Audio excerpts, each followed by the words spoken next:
వందనాలు తెలియజేస్తున్నాను. ఇర్మియా గ్రంథానికి వెనక చరిత్ర చెప్పాను. ఇప్పుడు ఇర్మియా గ్రంథంలోకి వెళ్తున్నాం. ఇర్మియా గ్రంథం ఏ సందర్భంలో వ్రాయబడిందో మనం చూసాం. యూదా రాజులందరూ తప్పు చేశారు కాబట్టి వారి మీదకి శిక్ష వస్తుందని చెప్పడానికి ఇర్మియాని ప్రత్యేకంగా ఎన్నుకున్నాడు. చివరి 5 రాజుల కాలంలో ఇర్మియా జీవించినట్టుగా మనం చదువుతాం. ఇర్మియా ఎంతకాలం ప్రవచించాడు?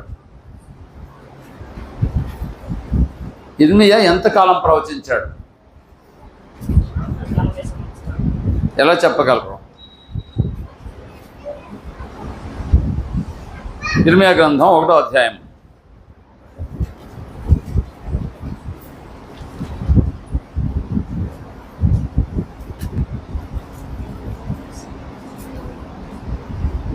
యోషియా 2వ వచనం. ఆమోను కుమారుడైన యోషియా యూదాకు రాజై ఉండగా అతని ఏలుబడి 13వ సంవత్సరమున యెహోవా వాక్కు ఇర్మియాకు ప్రత్యక్షమాయెను. చాలండి. ఎన్నో సంవత్సరం? అయితే అతను ఎప్పుడు రాజయ్యాడు?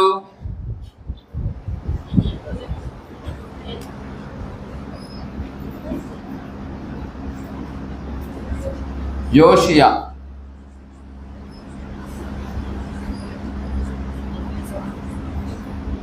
8వ సంవత్సరాలప్పుడు రాజు అయ్యాడు. ఎంతకాలం పరిపాలన చేశాడు?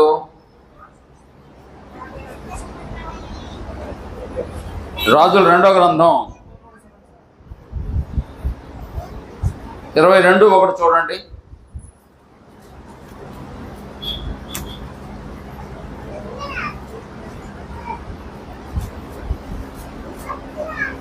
రాజుల 2వ గ్రంథం సమయం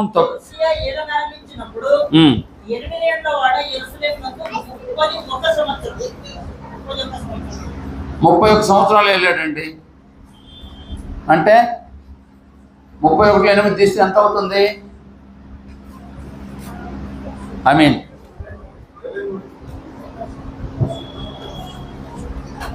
ఇదేనా?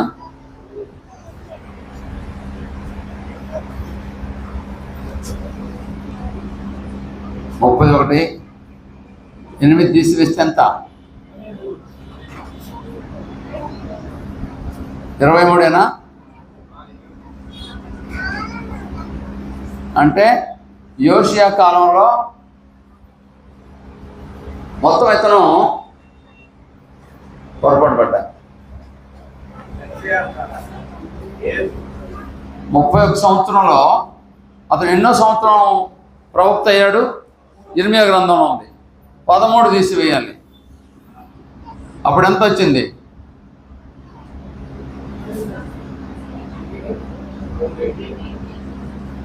ఎంత?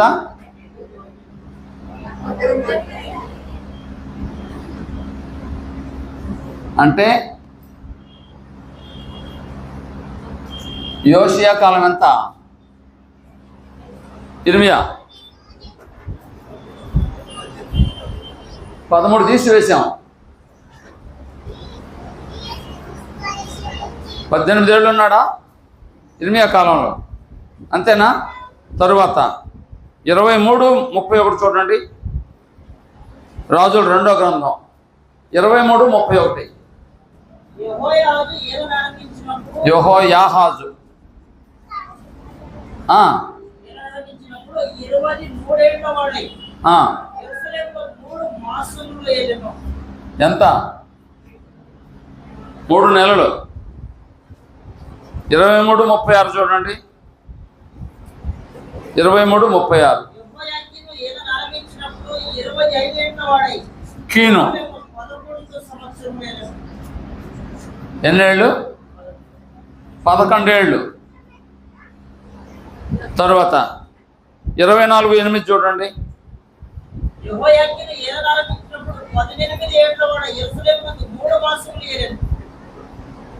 ఇందాక ఎవరు? కీనా?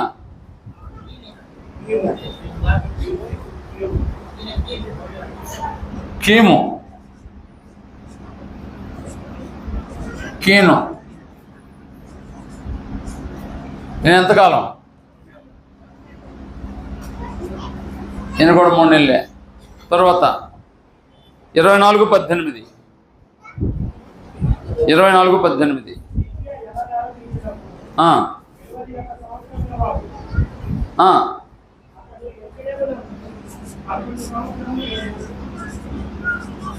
ఎంత? 11. మొత్తం ఎంత వచ్చిందో చూడండి.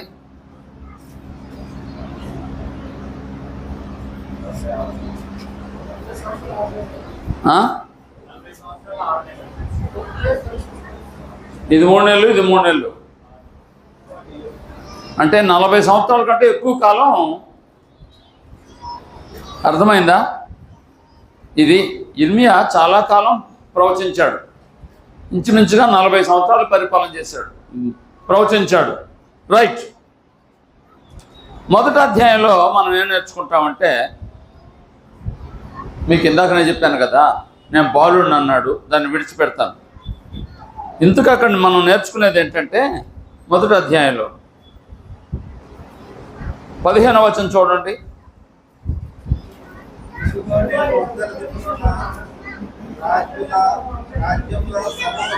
కొంచెం బిగ్గరగా చదవండి, అందరికి వినపడాలి కదా.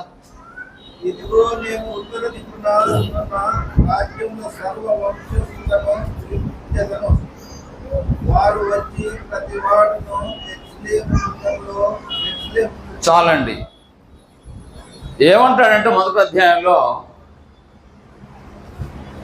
ప్రతివాడు వస్తాడు యెరూషలేము మీదకి.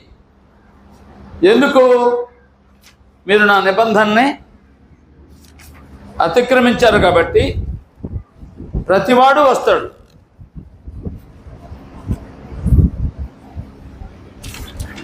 మిమ్మల్ని దోచుకుంటాడు, మిమ్మల్ని విడిచిపెట్టాను అంటాడు.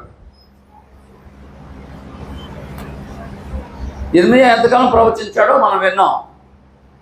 మొదటి అధ్యాయంలో నేను బాలుడని చెప్పడానికి ప్రయత్నం చేస్తే నువ్వు బాలుడు కాదు, నిన్ను పుట్టించింది నేనే, నాకు తెలుసు అని చెప్పాడు. ఇర్మియా తప్పక ప్రవచించడానికి వచ్చాడు, ప్రవచిస్తూ ఉన్నాడు. మొదటి అధ్యాయంలో ఏమంటాడంటే, ఇశ్రాయేల్ మీదకి యూదుల మీదకి ఏమొస్తుందంట? చుట్టూనున్న దేశాలన్నీ వస్తాయి అన్నాడు. అలాగే వచ్చాయండి మీరు చూస్తే, ఇర్మియా గ్రంథం చదివితే. 2వ అధ్యాయంలోకి వద్దాం.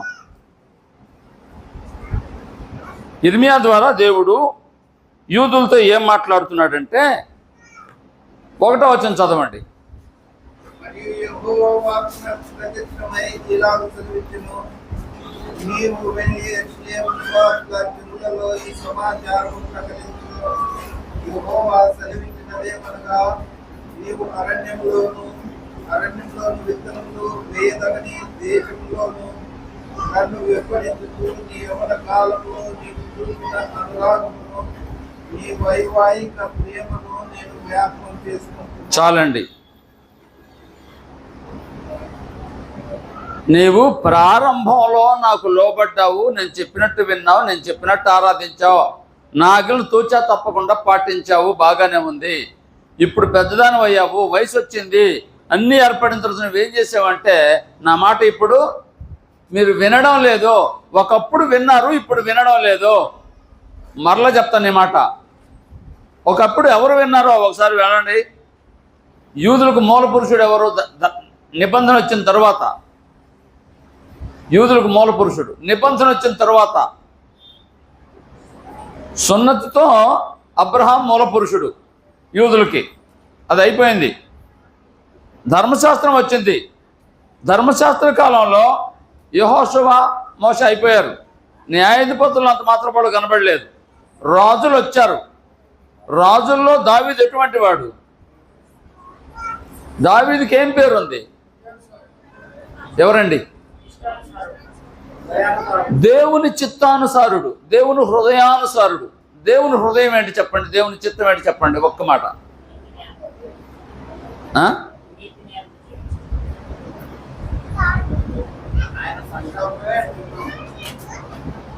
మనం ఇవాళ ఈ విధంగా చేరి ఆరాధిస్తున్నాము, లేదా బైబిల్ చదువుతున్నాము, నేర్చుకుంటున్నాము, స్తుతిస్తున్నామంటే ఒకే ఒక కారణం, ఆయన మనల్ని క్షమించాడు.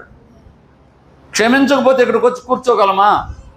ఆయనతో సహవాసం చేయగలమా? అన్నింటికనే మనిషికి కావాల్సింది ఏంటంటే క్షమాపణ. దేవుడు మనల్ని క్షమించాడా లేదా? ఆ గుణం అది అయింది. దేవుడిది క్షమించే గుణం. దావీదుకి అటువంటి గుణం ఉందా? దేవుని హృదయానుసారుడు ఎలా అవుతాడని క్షమించకపోతే? సౌలు దావీదుని చంపడానికి ప్రయత్నం చేస్తున్నాడు. మీకు ఇందాక నేను చెప్పాను. ఎంతకాలం? ప్రతిరోజు అని రాయబడింది సమూయేలు గ్రంథంలో. ప్రతిరోజు సౌలు దావీదుని చంపడానికి ప్రయత్నం చేస్తే దేవుడు దావీదుని కాపాడంటే సౌలుకు దొరకనివ్వలేదు. చంపాలని ఎవరు ప్రయత్నం చేస్తున్నారో అతనికి దావీదు దొరకలేదు. ఇతను మామూలు మనుషుడు, ఇతను రాజు. దావీదు మామూలు మనిషి, ఇతనేమో రాజు. ఇతనికి సాధ్యం కాలేదు దావీదుని చంపడం. ఇతని చేతిలో ఇతను దొరికాడు. ఎవరి చేతిలో ఎవరు దొరికారు? చంపాలనుకున్న వాడికి దొరకలేదు. చంపుతానన్నవాడు చంపాలనుకున్నాడు కదా, అతనికి ఇతను దొరికాడు. ఒక విధంగా చెప్పినట్టు దావీదుకు సౌలు దొరికాడు. ఎన్నిసార్లు చూసి చెప్పచ్చు? 2 సార్లు దొరికాడు. 2 సార్లు దొరికితే, అయ్యా సమూయేలు నిన్ను రాజుగా అభిషేకించాడు, దేవుడు ఇశ్రాయేల్ రాజ్యాన్ని నీకు ఇస్తానని వాగ్దానం చేశాడు, నువ్వే రాజువే, కాబట్టి అతను చంపుతా, నిన్ను రాజుని చేస్తామన్నాడు. దావీదు ఏమనాలి? అవకాశం వస్తే అంచుపుచ్చుకుంటామా లేదా? మనం, నేను పార్టీల గురించి మాట్లాడినా కానీ తెలుగుదేశం పార్టీ స్థాపించింది ఎవరు? ముఖ్యమంత్రి అయింది ఎవరు? అదేంటి అంటే పరిస్థితులు నాకు తెలియవు, విషయాలు ఊరికి మాట వరుసగా చెప్తున్నాను. అవకాశం కోసం ఎవరైనా ఎదురు చూస్తారండి మనుషులు అనేవాళ్ళు. నేను చంద్రబాబు నాయుడు తప్పని చెప్పను. రాజకీయాలు అంటేనే అటువంటివి. అవకాశాన్ని అందిపుచ్చుకుంటారు. మరి ఇప్పుడు దావీదుకి అవకాశం వచ్చిందా లేదా? సమూయేలు ప్రవచించాడా లేదా? ప్రవచించాడు. ఇక్కడున్న వాళ్ళు సహకరిస్తున్నారా లేదా? సహకరిస్తున్నారు. ఇతను ఏం చేయాలి? నాదేముంది, మీ ఇష్టం అనాలి. మామూలుగా అయితే ఇతనేమన్నాడు? ఆగండి, ఆపండి, అలా చేయొద్దు. మరి ఏం చేయండి? దేవుడు చూసుకుంటాడు. దేవుడు చూసుకుంటాడు. ఆయన ఎప్పుడు చనిపోవాలో, నన్ను ఎప్పుడు రాజుని చేయాలో దేవుడు చూసుకుంటాడు అన్నాడు. అవునా కాదా? దావీదు సౌలు క్షమించాడా లేదా? మన రాజ్యాంగంలో ఒకవేళ నన్ను ఎవరైనా చంపడానికి ప్రయత్నం చేస్తే నేను చనిపోకుండా అతన్ని ఎదురుగా అంటే తిరిగి కొట్టి చంపినా తప్పు కాదు. రాజ్యాంగంలోనే ఉంది. నన్ను ఎవరైనా చంపడానికి ప్రయత్నం చేస్తే తప్పించుకోవడానికి ప్రయత్నం చేస్తూ పొరపాటును తగిలితే, అంటే ఎటు చంపుతాడు కాబట్టి అతని నుంచి కాపాడబట్టడానికి అతను చెప్పిన రాజ్యాంగం తప్పు కాదంటుంది. ఇప్పుడు దావీదు ఒకవేళ సౌలుని చంపితే తప్పంటారా ఎవరైనా? అక్కడ అనరండి, వాళ్ళే అంటున్నారు తప్పు కాదని. కానీ దేవుడు అంటాడు, నేను కదా అవకాశం ఇస్తాను, నువ్వెందుకు తొందరపడ్డావని. ఇప్పుడు దావీదు క్షమించాడా లేదా? అందుకు దేవుని చిత్తానుసారుడు. ఇప్పుడు చెప్పండి, దావీదు ఎటువంటి వాడు? క్షమించే గుణం కలిగిన వాడు, దేవుని గుణం కలిగిన వాడు. అక్కడి నుంచి వచ్చిన వాళ్ళని రాజులందరూ మనం ఇందాక చదువుకున్నాం 20 మంది. దావీదుల నుంచి వచ్చిన వాళ్ళైనా? ఎవరైనా దావీదు లాంటి విశ్వాసం కలిగిన వారు కనబడ్డారా? దావీదులాగా ప్రవర్తించాడు గాని అని ఏదో ఒకటి అక్కడ కనబడుతూ ఉన్నాడు గ్రంథంలో. అవునా కాదా? కాబట్టి దావీదు లాంటి నీతి కలిగిన ప్రవర్తన ఎవరు జీవించలేదు. ఒక్క మాట బైబిల్లో ఉరియా విషయంలో గాక మరి ఏ విషయంలోనూ దావీదు తప్పు చేయలేదన్నాడు. నా మాట మరలా వినండి. ఉరియాను చంపించే విషయంలో గాక మరే విషయంలో కూడా తప్పు చేయలేదని వ్రాయబడింది గ్రంథంలో. ఎంత గొప్పవాడో, ఎంత మంచివాడో. మరి వీళ్ళందరూ ఇందాక మనం చదువుకున్న వారందరూ అటువంటి వారు కాదు. అదిగో అతను చూడండి ఎటువంటి వాడో. ఇప్పుడు మీరు అటువంటి వారు కాదు, అక్కడి నుంచే వచ్చారో, అయినా మీరు అటువంటి వారు కాదు అని ఆయన 2వ అధ్యాయంలో తెలియచేస్తూ ఉన్నాడు. 3వ అధ్యాయంలోకి వద్దాం. చాలా ఉన్నాయి, ముందుకు వెళ్ళిపోదాం. 3వ అధ్యాయంలోకి వస్తే 1వ వచనం చాలా పెద్ద మాట ఉపయోగించాడు. మరియు ఒకడు తన భార్యను పరిత్యజింపగా ఆమె అతని యొద్ద నుండి తొలగిపోయి వేరొక పుట్టినదైన తర్వాత అతడు ఆమె ఎదుగు తిరిగి చేరునా? ఆగండి, అర్థమైందా మీకు? వివాహం చేసుకున్నాడు. వివాహం చేసుకున్న తర్వాత భార్య ఇతను కాదని ఇంకోరిని తీసుకొని వెళ్ళిపోయింది, లేచిపోయింది. మన భాషలో చెప్పాలంటే కొంతకాలం అక్కడుంది. ఇతను నచ్చలేదని చెప్పి ఇంకో చోటకు వెళ్ళింది. కొంతకాలం ఉన్న తర్వాత మోజు తీరింది, మరలా ఇక్కడికి వచ్చింది. ఇతను చేర్చుకుంటాడా? ఒకవేళ చేర్చుకుంటే ఆ ఊర్లో వారు, ఆ బంధువులందరూ ఏమంటారో, రేయ్ నీకు రోషం లేదా, మగాడు కదా అంటారా అనరా? ఏం చెప్పరు, ఖచ్చితంగా అంటారు. అందుకని వెళ్తాడా ఆమె దగ్గరికి? చేర్చుకుంటాడా? నన్ను కాదని వెళ్ళావు, ఎందుకు వెళ్ళావు? వెళ్ళావు అంతే సంగతి, నాకు సంబంధం లేదంటాడు. అటువంటి పరిస్థితి మనుషుల పరిస్థితి. కానీ నేనేమంటున్నానంటే, దేవుడు మాట్లాడుతున్నాడు, నేనేమంటున్నానంటే, నేను మిమ్మల్ని ప్రేమించి మిమ్మల్ని ఐగుప్తు నుంచి విడిపించి నడిపించి పాలు తేనె ప్రవహించే దేశం ఇస్తే, ఇక్కడ నన్ను కాదని వేరొక దేవతకి రకరకాల విగ్రహాలకు నువ్వు పూజ చేశావు. మరలా తిరిగి రమ్మని చెప్తున్నాను. రమ్మని చెప్పినా కానీ నీవు రావటం లేదు. అంటే మనుషులు ఎటువంటి వారో మీకు తెలుసు. మనుషులు కూడా భార్య తప్పు చేస్తే వెళ్ళిపోయిన తర్వాత మరలా చేరరు, ఆమెను చేర్చుకోరు. కానీ నేనేంటంటే దేవుణ్ణి కాబట్టి మరలా రమ్మంటే మీరు రావడం లేదు, చేర్చుకుంటాను రమ్మంటే మీరు రావడం లేదు. ఎంత బాధ వ్యక్తం చేస్తున్నాడో అక్కడ మనకు అర్థం. అంటే దేవుని ప్రేమ ఎటువంటిదంటే, దేవుని ప్రేమ, తండ్రి ప్రేమ ఎటువంటిదంటే, గొల్యాతుని దావీదు చంపాడా లేదా? ఎంత బలవంతుడు గొల్యాతు! ఇశ్రాయేలు దేశంలో ఉన్న వాళ్ళందరూ గడగడ వణికిపోతా ఉన్నారు. అంతమంది వణికిపోతా ఉంటే వాడు సున్నతి లేని వాడెంత అని చెప్పి ఇలా అన్నాడు, అలా కొట్టాడు, పెడబని పడిపోయాడు. గొల్యాతు ధైర్యం ఉందా లేదా? దేవుడు తనకు తోడున్నాడని అనుకున్నాడా లేదా? విజయం సాధించాడు. అబ్షాలోము తనకు ఎదురొచ్చాడు. అబ్షాలోము దావీదును చంపడానికి ప్రయత్నం చేస్తున్నాడు. గొల్యాతు కంటే గొప్పవాడా అబ్షాలోము? గొల్యాతు కంటే గొప్పవాడా, బలవంతుడా? మరి ఎందుకు దావీదును అబ్షాలోము చంపాలని ప్రయత్నం చేస్తే, నాయనా యోవాబు, ఎవరు యోవాబు అంటే? సైన్యాధిపతి యోవాబు, అబ్షాలోము జోలికి మాత్రం వెళ్ళొద్దు నాయన, అబ్షాలోమును ప్రాణంతో వదిలిపెట్టండి, అతను చంపొద్దు. నిన్ను చంపడానికి ప్రయత్నం చేస్తుంటే చంపొద్దంటే చంపుతాడో లేదు అతను వచ్చి నిన్ను చంపుతాడు. నేను చచ్చిపోయినా పర్వాలేదు కానీ నా కుమారుడు మాత్రం చావకూడదు అన్నట్టుగా. అంటే దావీదు చనిపోతాడని అనుకోలేదు, దేవుడు తప్పిస్తాడు అనుకున్నాడు. కానీ అబ్షాలోము చావకూడదు, నా కుమారుడు చావకూడదు అంటే తండ్రి ప్రేమ ఏంటో మీకు అర్థమవుతుంది.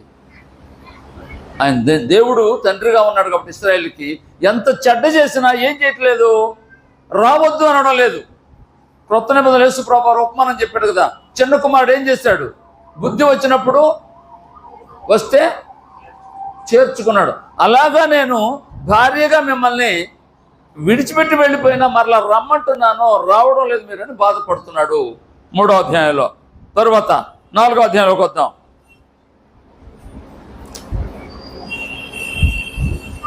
3వ అధ్యాయంలో 8వ వచనం చూడండి. 3వ అధ్యాయంలో 8వ వచనం.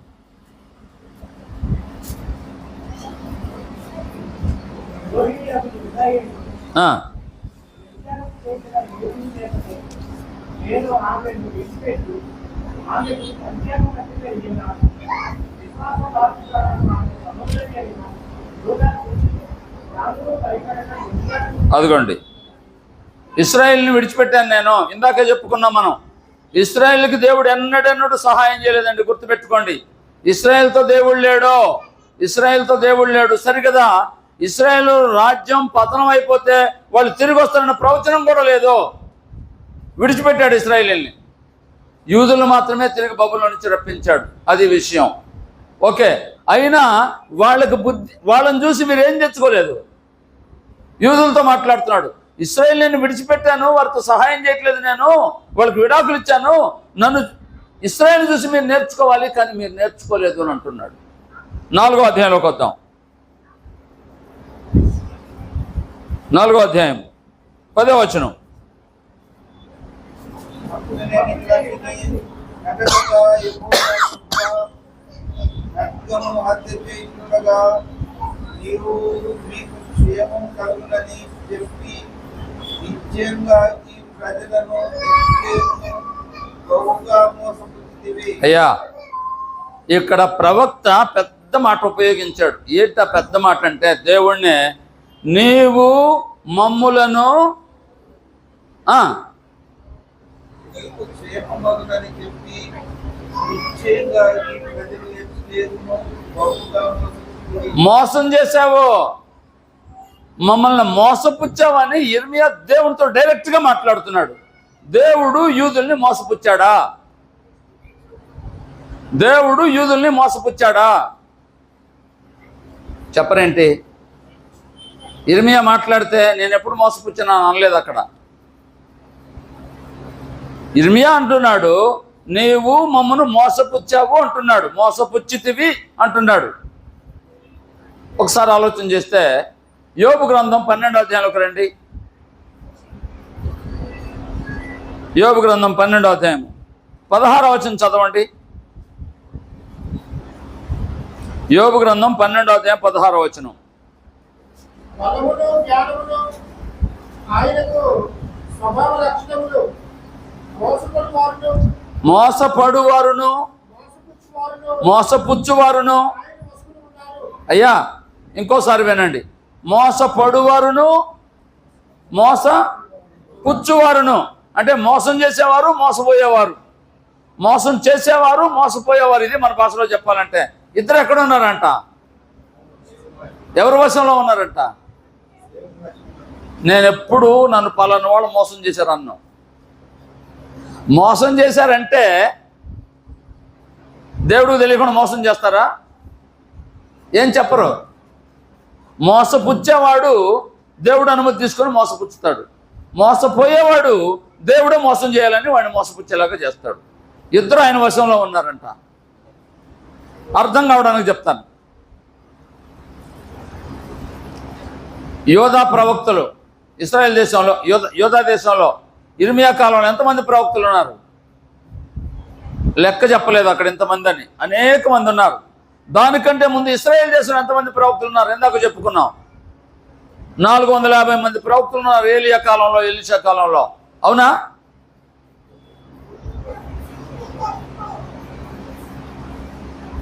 మీ దేవుడు నిద్రపోతున్నాడేమో, ప్రయాణంలో ఉన్నాడేమో, అలసిపోయాడేమో, ఇంకేం చేస్తున్నాడో, లేపండి, నిద్ర లేపండి అని రెచ్చగొట్టాడా?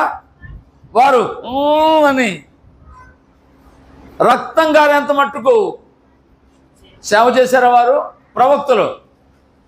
ఫలితం వచ్చిందా? మరి ఎవరు ప్రార్థన చేస్తే ఫలితం వచ్చింది? ప్రవక్త ప్రార్థన చేస్తే ఆ బలిని అంగీకరించాడా లేదా? 450 మంది ఎక్కువ, ఒకరు ఎక్కువ. అట్లాగే యిర్మీయా కాలంలో కూడా చాలామంది ప్రవక్తలు ఉన్నారు. మీకు రాజుల 2వ గ్రంథం 1వ గ్రంథం చివరి అధ్యాయంలో జ్ఞాపకం చేస్తా సంగతిని. పరలోకంలో మీటింగ్ జరుగుతుందంట. ఎక్కడ? పరలోకంలో మీటింగ్ జరుగుతుందట. మీటింగ్ జరుగుతుంది.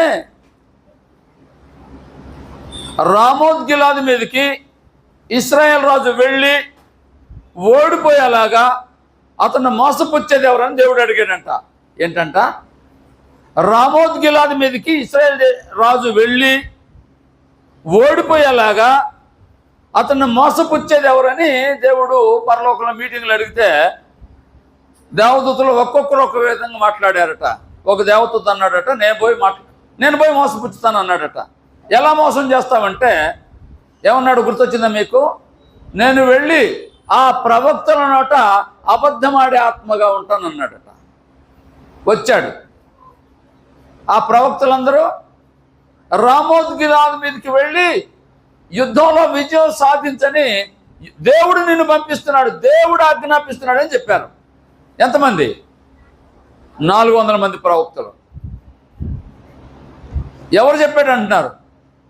యెహోవా సెలవిస్తున్నాడని చెప్తున్నారు. చెప్పింది ఎవరు? ప్రవక్తలు. మాట్లాడించింది ఎవరు? దేవదూత. ఏ దేవదూత? అబద్ధమాడే ఆత్మగా వచ్చిన దేవదూత. నా మాట అర్థమైందా? ఆ దేవదూత వచ్చి ఆ ప్రవక్తలందరి నోట ఒకే మాట, రాజుగారు, యోధారాజు, ఇశ్రాయేల్ రాజు ఇద్దరు కూర్చున్నారు సింహాసనం మీద కూర్చొని. ప్రవక్తలను పిలిపించారు. ప్రవక్తలందరూ వచ్చారు. రామోత్ గిలాద్ మీదకి వెళ్ళమంటారా వద్దంటారా అని ప్రవక్తలను అడిగారు. ప్రవక్తలు ఏమన్నారు తెలుసా? యెహోవా సెలవిచ్చినదేమనగా రామోత్ గిలాద్ మీదకి వెళ్ళి యుద్ధంలో విజయం సాధిస్తావు, వెళ్ళు, దేవుడు సెలవిస్తున్నాడని చెప్పారు.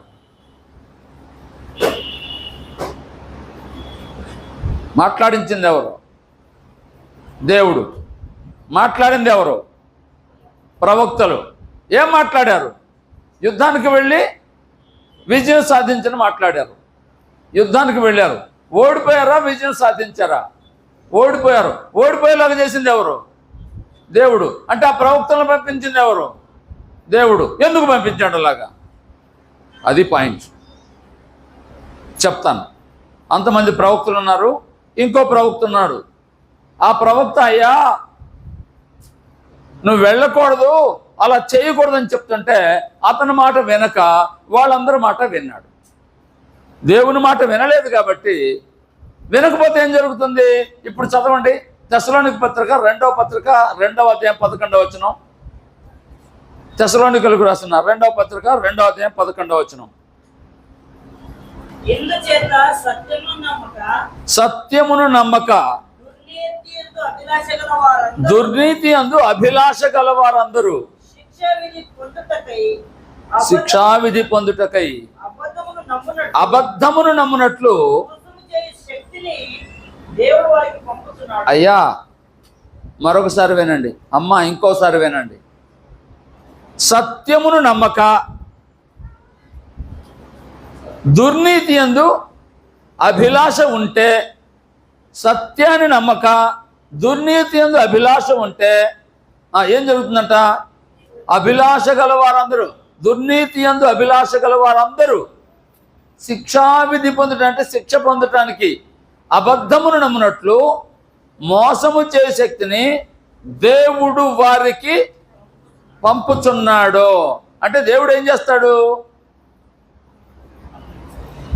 దేవుడు ఏం చేస్తాడు? మోసపుచ్చువారు, మోసపడువారు ఆయన వశంలో ఉన్నారంట. నువ్వు సత్యాన్ని నమ్మకపోతే, ఎవరైనా ప్రజలు సత్యాన్ని నమ్మకపోతే, దేవుని మాట నమ్మకపోతే వారిని విడిచిపెడతాడు. విడిచిపెట్టాడంటే దాని అర్థం ఏంటి? ఇంకొకరికి అప్పగించారని. అంటే ఎవరికి? అపవాదికి అప్పగిస్తాడు. అతను వచ్చి వీళ్ళు మోసపోయేలాగా చేస్తాడు. యూదా ప్రజలు దేవుణ్ణి విడిచిపెట్టారో, దేవుని నిబంధనను విడిచిపెట్టారో, అందుచేత దేవుడు వారిని విడిచిపెట్టినందుచేత అబద్ధ ప్రవక్తలందరూ వచ్చి వాళ్ళు ఏం చేశారు? మోసపుచ్చారు. అది ఇర్మియాకు తెలుసు. అయ్యా వీళ్ళు నమ్మలేదు కాబట్టే నువ్వు మమ్మల్ని అప్పగించావు. అబద్ధ ప్రవక్తలు వచ్చి వీళ్ళందరినీ మోసం చేశారు. ఎందుకు మోసం చేశారు? తప్పెవరిది ఇక్కడ? ప్రజలదా దేవుడిదా? నా మాట మరలా వినండి. ఏదైనా తోటలో ఆదామమ్మల్ని చేశాడు దేవుడు. ఏం చేశాడు దేవుడు? పండు తినకూడదని చెప్పాడు. పండు తింటే చనిపోతారని చెప్పాడు దేవుడు. అపవాదం వచ్చి ఏం చెప్పాడు? పండు తింటే చావరు అని చెప్పాడు. మరలా వినండి. దేవుడు చెప్పాడు, అపవాది చెప్పింది.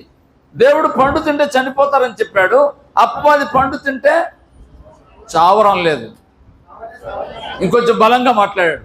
చావనే చావరు అన్నాడు. ఈయనేమో చనిపోతారని చెప్తే చావనే చావరని గట్టిగా చెప్పాడు. బల్ల కొద్ది చెప్పాడు అంటారే, అలా చెప్పాడు. ఎవరి మాట నమ్మారు?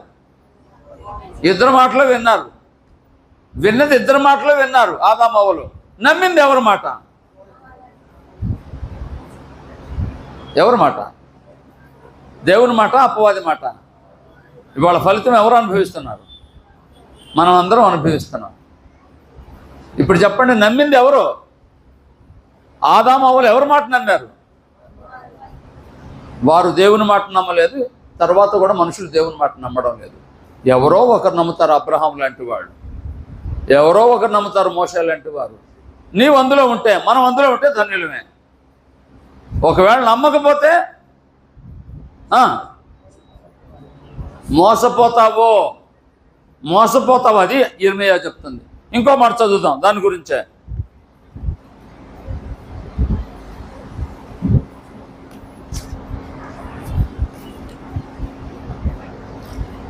యెహెజ్కేలు గ్రంథం 14వ అధ్యాయం 9వ వచనం. యెహెజ్కేలు గ్రంథం 14వ అధ్యాయం 9వ వచనం. మరియు ప్రవక్త ఒకడు మోసపోయి ఒక మాట చెప్పినట్లయితే, అయ్యా ఇంకోసారి చదవండి. ప్రవక్త ఎవడైనా మోసపోయి అబద్ధం చెప్పాడంటే, ఒక మాట చెప్పాడంటే, దేవుడినైనా నేనే ఆ ప్రవక్తను మోసపుచ్చువాడను. చాలండి. అదేంటి? ప్రవక్త అబద్ధం చెప్పాడంటే ప్రవక్తను మోసపుచ్చింది ఎవరు? మీరు జవాబు చెప్పాలి. దేవుడు మోసపుచ్చాడు. ఎందుకని? యెహెజ్కేలు గ్రంథం 14వ అధ్యాయం మొదటి నుంచి చదివితే అక్కడ జవాబు ఉంది. నేను చెప్తాను క్లుప్తంగా. మనసులో ఒకటి పెట్టుకొని దేవుని దగ్గరికి వస్తారంట. ఏంటంట? మనసులో ఒకటి పెట్టుకొని అభ్యంతరం పెట్టుకొని దేవుని దగ్గరికి వస్తారట. దేవుడు ఏం చెప్తున్నాడో నాకు చెప్పు అని. దేవుని చిత్తం ఏంటో నిజంగా తెలుసుకోవడానికి వస్తే దేవుని చిత్తం తెలియచేస్తాడు. అలా కాదు వీరు వచ్చింది. ఏంటంట? మనసులో వారు ఒకటి పెట్టుకుంటారు. బైబిల్ చదివేటప్పుడు కూడా మనసులో ఒకటి పెట్టుకొని చదివితే అదే వస్తూ ఉంటుంది.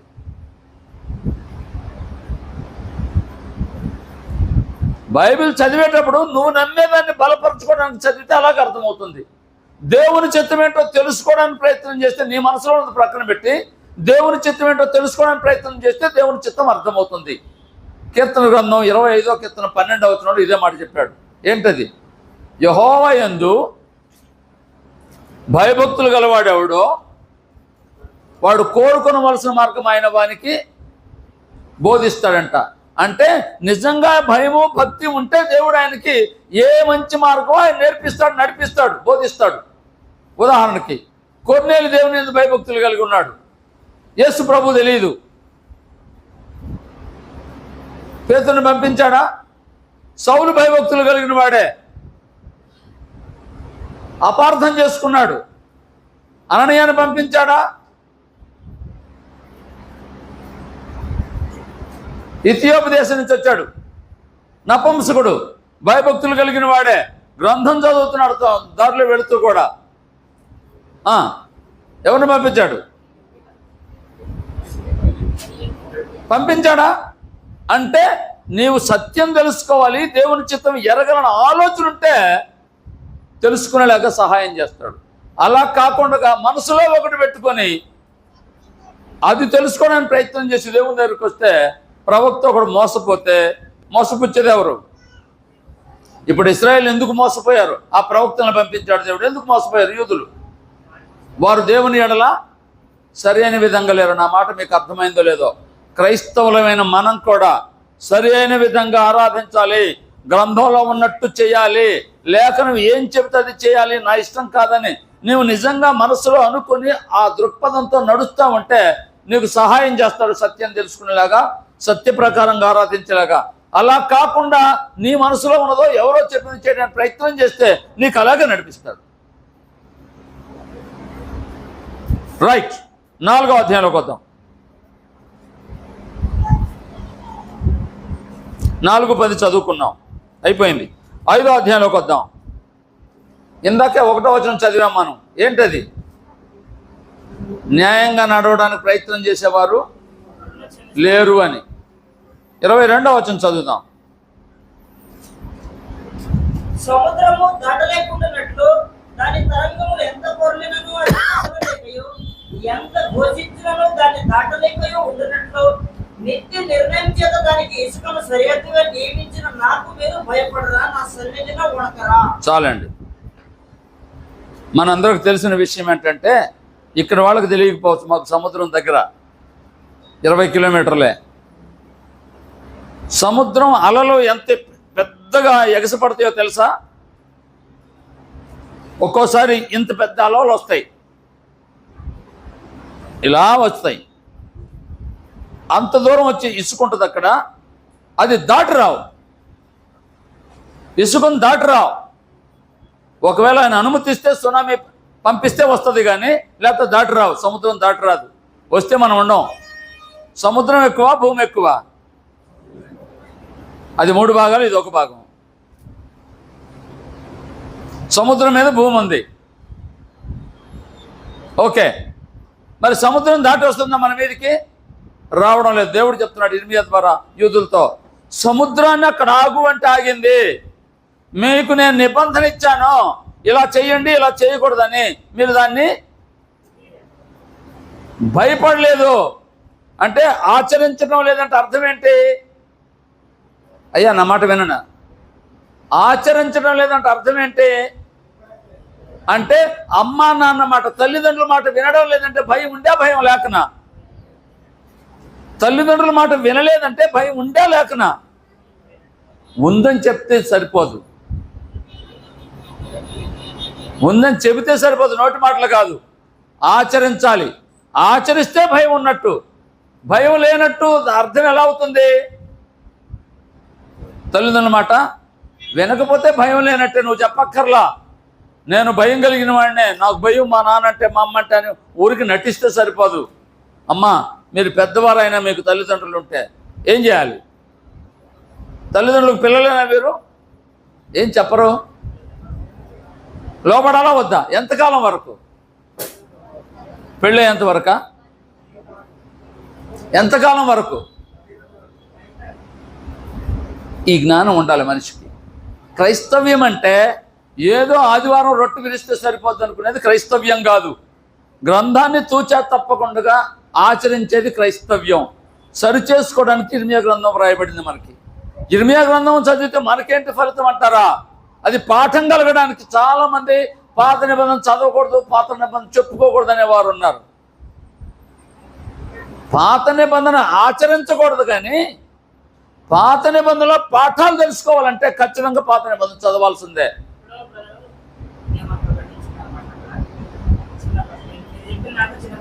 తల్లిదండ్రులు విగ్రహాలను చేస్తున్నారు, కొడుకు బాప్తిసం తీసుకొని క్రీస్తులో ఉన్నాడు. ఇప్పుడు తల్లిదండ్రులు మాట వినాలంటే వాళ్ళు విగ్రహాలను రమ్మంటారు, మరి ఎట్లా రమ్మాలి? విగ్రహారాధనకు రమ్మనేది తల్లిదండ్రుల మాట కాదు. ఆరాధనకు తల్లిదండ్రులు ఎవరు ఆటంకం చెప్పరు. తెలిసిన వాళ్ళు అయితే, మూర్ఖులైతే చెప్తారు, అది వేరే విషయం. నువ్వు చెప్పుకోవాల్సిన బాధ్యత నీకుంది. ఓకే, దాటి వెళదాం. తల్లిదండ్రుల మాట వినాలంటే ఏ మాట వినాలి, ఏ మాట వినకూడదు కూడా ఉంది అక్కడ. అది కూడా చెప్తాను. మీ మాట వినమంటారా, దేవుని మాట వినమంటారని అపోస్తలుడు పౌలు పేతురు అడిగాడా లేదా? అంటే ఏది వినాలో ఏది వినకూడదో విచక్షణ ఉండాలి. భార్యాభర్తలైనా మేము భార్యాభర్తలమని ఎక్కడ పెడితే అక్కడ, ఎలా పెడితే అలా ప్రవర్తిస్తారా? ఎప్పుడు ఎక్కడ ఎలా ఉండొద్దు. అదే విచక్షణ అంటే. తల్లిదండ్రుల మాట వినాలంటే ఏ మాట వినాలి, ఏ మాట వినకూడదు. నీకు అనుకూలంగా అయితే వినేటట్టు, అనుకూలంగా లేకపోతే విననట్టు. అది కాదు. దేవుని చిత్తం ఏంటో తెలుసుకొని, అసలు తల్లిదండ్రులు గౌరవించకపోతే దేవుణ్ణి గౌరవించినట్టు కాదు కదా. ఆ మాట కూడా మీరు అడిగారు కాబట్టి చెప్తాను. లేవికాండ గ్రంథం 19వ అధ్యాయం 31వ వచనం చదవండి. అసలు భయం అంటే ఏంటో. లేవికాండ గ్రంథం 19వ అధ్యాయం 31వ వచనం. దేవుడు యూదులతో అన్నాడు, నాకు భయపడరా అని. భయం అంటే ఏంటో చూద్దాం.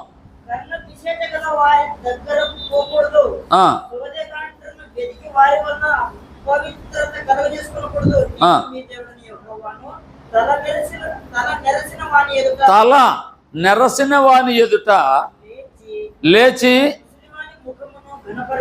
ముసలివాని ముఖమును ఘనపరిచి, అయ్యా మరలా వినండి,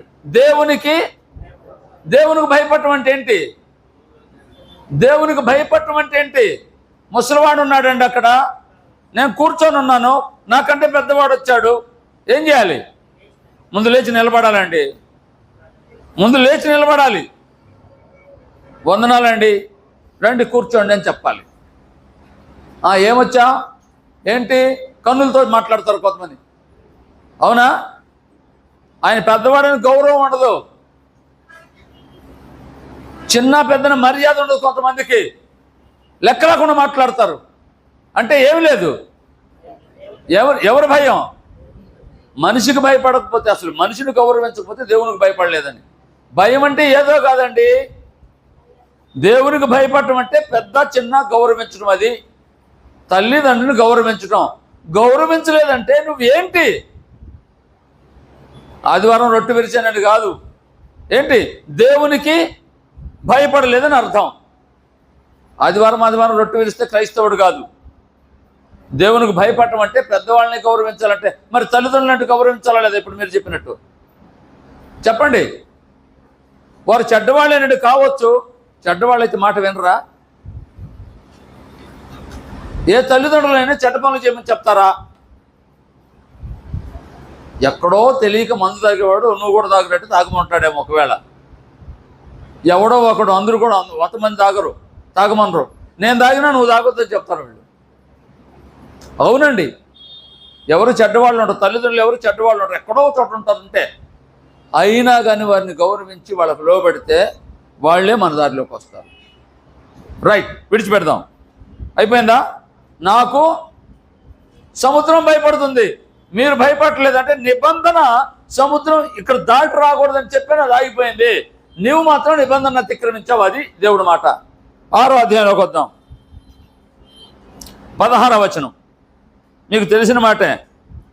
6వ అధ్యాయం 16వ వచనం. యెహోవా ఇలాగ సెలవిస్తున్నాడు, ఆ. మార్గంలో నిలిచి చూడుడి, పురాతన మార్గముల గురించి విచారించుడి, మేలు కలుగు మార్గం మీదని ఎరిగి అందులో నడుచుకునుడి. ఆగండి, మార్గములలో నిలిచి చూడండి. ఎక్కడ చూడమంటున్నాడు? మీరు ఎక్కడి నుంచి వచ్చారు? మీరెవరు?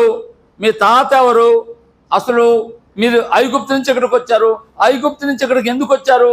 అబ్రహాముకు వాగ్దానం చేశాను, అబ్రహాముకు నేను ఎందుకు వాగ్దానం చేశాను? నా సంకల్పము, జగత్తు పునాది వేయబడక మునిపే నా కుమారుడు పంపిస్తానని సంకల్పం. ఆమె ఏదైనా తోటలో ఆదామవ్వలకు చెప్పాను, అబ్రహాముకు చెప్పాను, దావీదుకు చెప్పాను, ప్రవక్తలందరికీ చెప్పాను. ఆ మార్గాన్ని మీరు చూడండి, విచారించండి, అందులో నడుచుకోండి. నేను మొదటి నుంచి ఒకే లైన్లో వస్తున్నాను, మీరు దారి తప్పుతున్నారు, కానీ నేను మాత్రం ఆ మార్గాన్ని చెడగొట్టలేదు అని చెప్తున్నాడు. కాబట్టి యూదులు ఎన్ని రకాల మార్గాలు ఏర్పాటు చేసుకున్నారు. ఈ బొమ్మలన్నీ ఎక్కడి నుంచి వచ్చే వాళ్ళకి? మధ్యలో వచ్చి నుంచా, ప్రారంభం నుంచి ఉన్నాయా? మధ్యలో వచ్చాయా, ప్రారంభం నుంచి ఉన్నాయా? మధ్యలో వచ్చాయా, ప్రారంభం నుంచి ఉన్నాయా?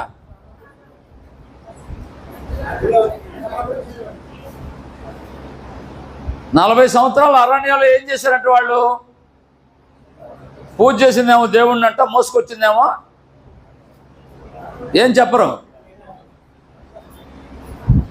ఆ దేవతలను మోసుకొచ్చుకున్నారంట. ఎక్కడి నుంచి? ఐగుప్తులో నుండి. ఐగుప్తుల నుంచి మోసుకొచ్చారంట. అబ్రహాం ఎవరు? అబ్రహాం విగ్రహారాధికుడు అనకండి. అబ్రహాము పూర్వీకులు, తల్లిదండ్రులు విగ్రహారాధికులు. అక్కడి నుంచి బయటకు తీసుకొచ్చాడు, వద్దురా నాయనా అని. అబ్రహాం విగ్రహారాధన చేయలేదు, ఇస్సాకు యాకోబులు విగ్రహారాధన చేయలేదు. వారి పిల్లలు ఐగుప్తులో ఉండి ఉన్నది ఎక్కడ? ఐగుప్తులో. ఐగుప్తు దేంతో ఉంది? విగ్రహారాధనతో నిండి ఉంది. అక్కడ నేర్చుకున్నారు, వదిలిపెట్టలేదు. ఇప్పుడు కూడా వదిలిపెట్టలే వాళ్ళకి. అయితే ఇప్పుడు లేదు యోధా దేశంలో. బబులోను చెరకు వెళ్ళిన తర్వాత పూర్తిగా నాశనం అయిపోయింది. ఓకే, నాకు భయపడరా. రైట్, 6వ అధ్యాయంలోకి వచ్చాం. 16వ వచనం ఏంటది? మార్గములలో. ఏంటా మార్గం? ప్రారంభం నుంచి వీరి ప్రారంభము అబ్రహాముతో మొదలైందండి, గుర్తుపెట్టుకోండి. అబ్రహాముకు దేవుడు వాగ్దానం చేశాడు. ఏం వాగ్దానం? భూలోక వంశములని నీ సంతానం మూలంగా ఆశీర్వదించబడును అని, అంటే రక్షించబడును అని. దాన్ని నెరవేర్చడానికి వీళ్ళని ఏర్పాటు చేసుకున్నాడు. మెస్సియా వచ్చేదాకా వీళ్ళని భరిస్తూ వచ్చాడు, ఇంకేం లేదు. రైట్, 7వ అధ్యాయంలోకి వద్దాం. 12వ వచనం, 7వ అధ్యాయం 12వ వచనం. పూర్వమున నేను నా నామము నిలిపిన షిలోహునందున్న నా స్థలములకు పోయి విచారణ చేయుడి. చాలండి. షిలోహు అంటే తెలుసు కదా మీకు. షిలోహు అంటే ఏంటి? షిలోహు అంటే ఏంటి? షిలోహు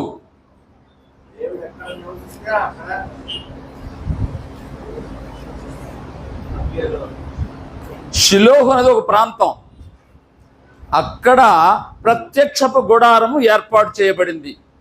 కనాను దేశం, ఐగుప్తు నుంచి వచ్చి కనాను దేశంలో ఉన్నప్పుడు న్యాయాధిపతుల కాలంలో ఒక చోట గుడారం ఏర్పాటు చేయబడింది. అక్కడ ఆరాధనలు జరుగుతూ వచ్చాయి. జరుగుతూ వస్తే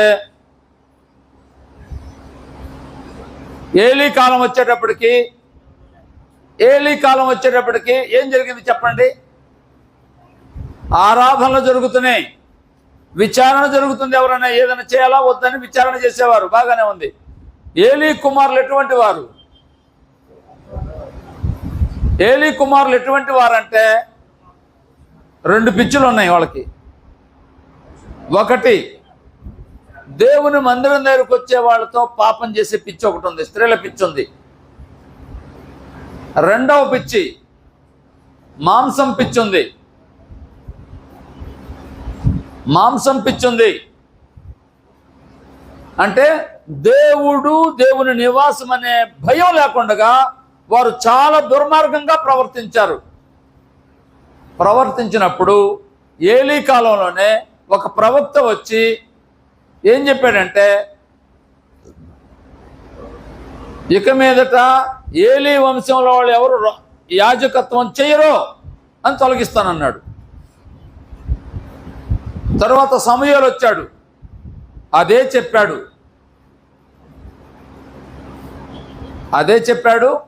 తర్వాత సౌలు రాజు అయ్యాడు. ఆ మందసం జోలికి పోలేదు. షిలోహులో ఉన్న మందసం, ఆమె షిలోహులో ఉన్న దేవుని ఆలయము అంతటితో ఆగిపోయింది, అక్కడ ఆరాధన జరగకుండా. షిలోహుకి ఏమైందంటే అక్కడ ఆరాధన జరగకుండా ఆగిపోయింది. ఆ తర్వాత దావీదు వచ్చాడు. దావీదు ఒక స్థలానికి తీసుకొచ్చాడు, మీకు తెలుసు. తర్వాత సొలొమోను మందిరం కట్టించాడు, అక్కడ ఆరాధనలు జరుగుతున్నాయి. షిలోహులో ఏమైంది? ఆరాధన ఆగిపోయింది. ఇప్పుడు సొలొమోను మందిరం కట్టించిన దగ్గర నుంచి ఆరాధన ఎక్కడ జరుగుతుంది? యెరూషలేములో ఆరాధన జరుగుతుంది. యెరూషలేములో ఆరాధన జరిగించడానికి యాజకులు ఉన్నారో బాగానే జరుగుతుంది. కానీ యాజకులకు ఏం పిచ్చి వచ్చింది? ఇప్పుడు ఇందాక మనం చదువుకున్నాం కదా, ధర్మశాస్త్రాన్ని ఎరగరట వాళ్ళు, దేవుడు ఎక్కడున్నాడో తెలియదట. అందుకని ఈ షిలోహుకు పట్టిన గతే ఎవరికి పట్టబోతుంది? యెరూషలేముకు పట్టబోతుంది. యెరూషలేములో రాబోయే ఆరాధన జరగదు అని చెప్పడానికి షిలోహును జ్ఞాపకం చేసుకోండి అన్నాడు. ఇంకొకటి చెప్తాను. యాజకుడు ఎవరు షిలోహులో ఉన్నప్పుడు? ఏలియా అంటే ప్రవక్త. ఆ ఏలీ వంశస్థులు లేకుండా సొలొమోను కాలంలో పూర్తిగా ధ్వంసం చేయబడింది ఏలీ వంశం. అట్లాగే యెరూషలేములో దేవుని ఆరాధన జరిగించరు రాబోయే రోజుల్లో. ఆ తర్వాత దానికి రాజు ఎవరు? యెరూషలేములో రాజ్యానికి రాజు ఎవరు? యోధా గోత్రంలో వారు. ఇక మీద యోధా గోత్రంలో ఎవరు రాజులుగా ఉండరు. తర్వాత అధ్యాయంలోకి వస్తాం. యాజకులు గతించిపోతారో, రాజులు గతించిపోతారో, యాజకులు రాజులు రాబోయే రోజుల్లో ఉండరు అని చెప్పడానికి షిలోహును జ్ఞాపకం చేశాడు. అంత దూరం వారు ఆలోచించాల, అది విషయం. రైట్, ఇంకొక అధ్యాయంలోకి వెళ్దాం. 8వ అధ్యాయం 8వ వచనం. 8వ అధ్యాయం 8వ వచనం. మేము జ్ఞానుల మరియు యెహోవా ధర్మశాస్త్రం మా ఇంట్లో ఉన్నదయ్యు ఈ వేదాంతులు నిజమే కాని శాస్త్ర కళలకు అబద్ధముగా దానికి అపార్థము చేయకుండా. ఇంకోసారి చదువుదాం. మేము జ్ఞానులమనియు దేవుని ధర్మశాస్త్రము మా వద్ద ఉన్నదనియు మీరేలా అందరూ నిజమే కానీ శాస్త్రుల కళ్ళకలము. అయ్యా ఆ పేరే చూడండి. శాస్త్రులు అంటే ఎవరు? రచనలు చేసేవారు. శాస్త్రుల కళ్ళకలము అబద్ధముగా దానికి అపార్థము చేయుచున్నది. ఏంటంట చెప్పరేంటి? శాస్త్రులు ధర్మశాస్త్రానికి ఏమని చెప్పేవాళ్ళు? అపార్థం చేసేవాళ్ళట. వాళ్ళకు అనుకూలంగా మాట్లాడేవారు. ఇవాళ కూడా బోధకులు అనేవారు లేదా పాస్టర్లు అనబడే వాళ్ళు చాలామంది వారికి ఇష్టమైనట్టుగా బైబిల్ను మలుచుకుంటున్నారు. వారికి ఇష్టమైనట్టుగా మలుచుకుంటున్నారు. ఆనాడు శాస్త్రులు, ఈనాటి బోధకులు ఎక్కువ మంది. రైట్, అప్పుడే చెప్పాడు. అయ్యా శాస్త్రులు కళ్ళకలమో అపార్థం చెప్తుంది. నా మాట ఒకటి ఉంటే వారు ఒకటి చెప్తున్నారు. అర్థం కావడానికి చెప్తాను. ధర్మశాస్త్రంలో ఒక మాట, తల్లిని తండ్రిని సన్మానించము. అదే మాటను వాళ్ళు ఏం చెప్పారో తెలుసా? ఎవరు చెప్తారు? ఎవరు చెప్పారు? దైవార్పితంగా కానుకలు దేవుని దాన్ని వాళ్ళ భాషలో చెప్పండి. వాళ్ళ భాషలో చెప్పండి, మన భాషలో కాకుండా. అది మన భాష. కుర్బాన్ అంటే అంటే మా అమ్మగారికి నాన్నగారికి నేను పోషించాలి, సన్మానించాలి, వాళ్ళకి భోజనాలు పెట్టాలి. నేను పెట్టలేను. అందుకని 1,00,000 రూపాయలు అయితే దేవుని మందిరంలో ఇచ్చేస్తే, అయ్యా మా అమ్మ నాన్న బాధ్యత నేను తీసుకోవట్లేదు, మా అమ్మ నాన్నకి ఇవ్వాల్సిన డబ్బుని ఎవరికి ఇస్తున్నాను? దేవుని మందిరంలో ఇస్తున్నాను. వాళ్ళకి ఇస్తే, అయ్యా ఇక నువ్వు వాళ్ళకి పోషించవలసిన పని లేదని చెప్పేవాళ్ళ. యేసుప్రభు ఉపమానంలో జ్ఞాపకం చేశాడు వారి మధ్యలో. సన్మానించమని దేవుడు చెప్తే వాళ్ళేమన్నారు? సన్మానించక్కర్లేదు అన్నారు. అలాంటిది జ్ఞానుల శాస్త్రుల కళ్ళకలం అంటే తప్పు చెప్పేదన్నమాట. రైట్, 9వ అధ్యాయంలోకి వద్దాం.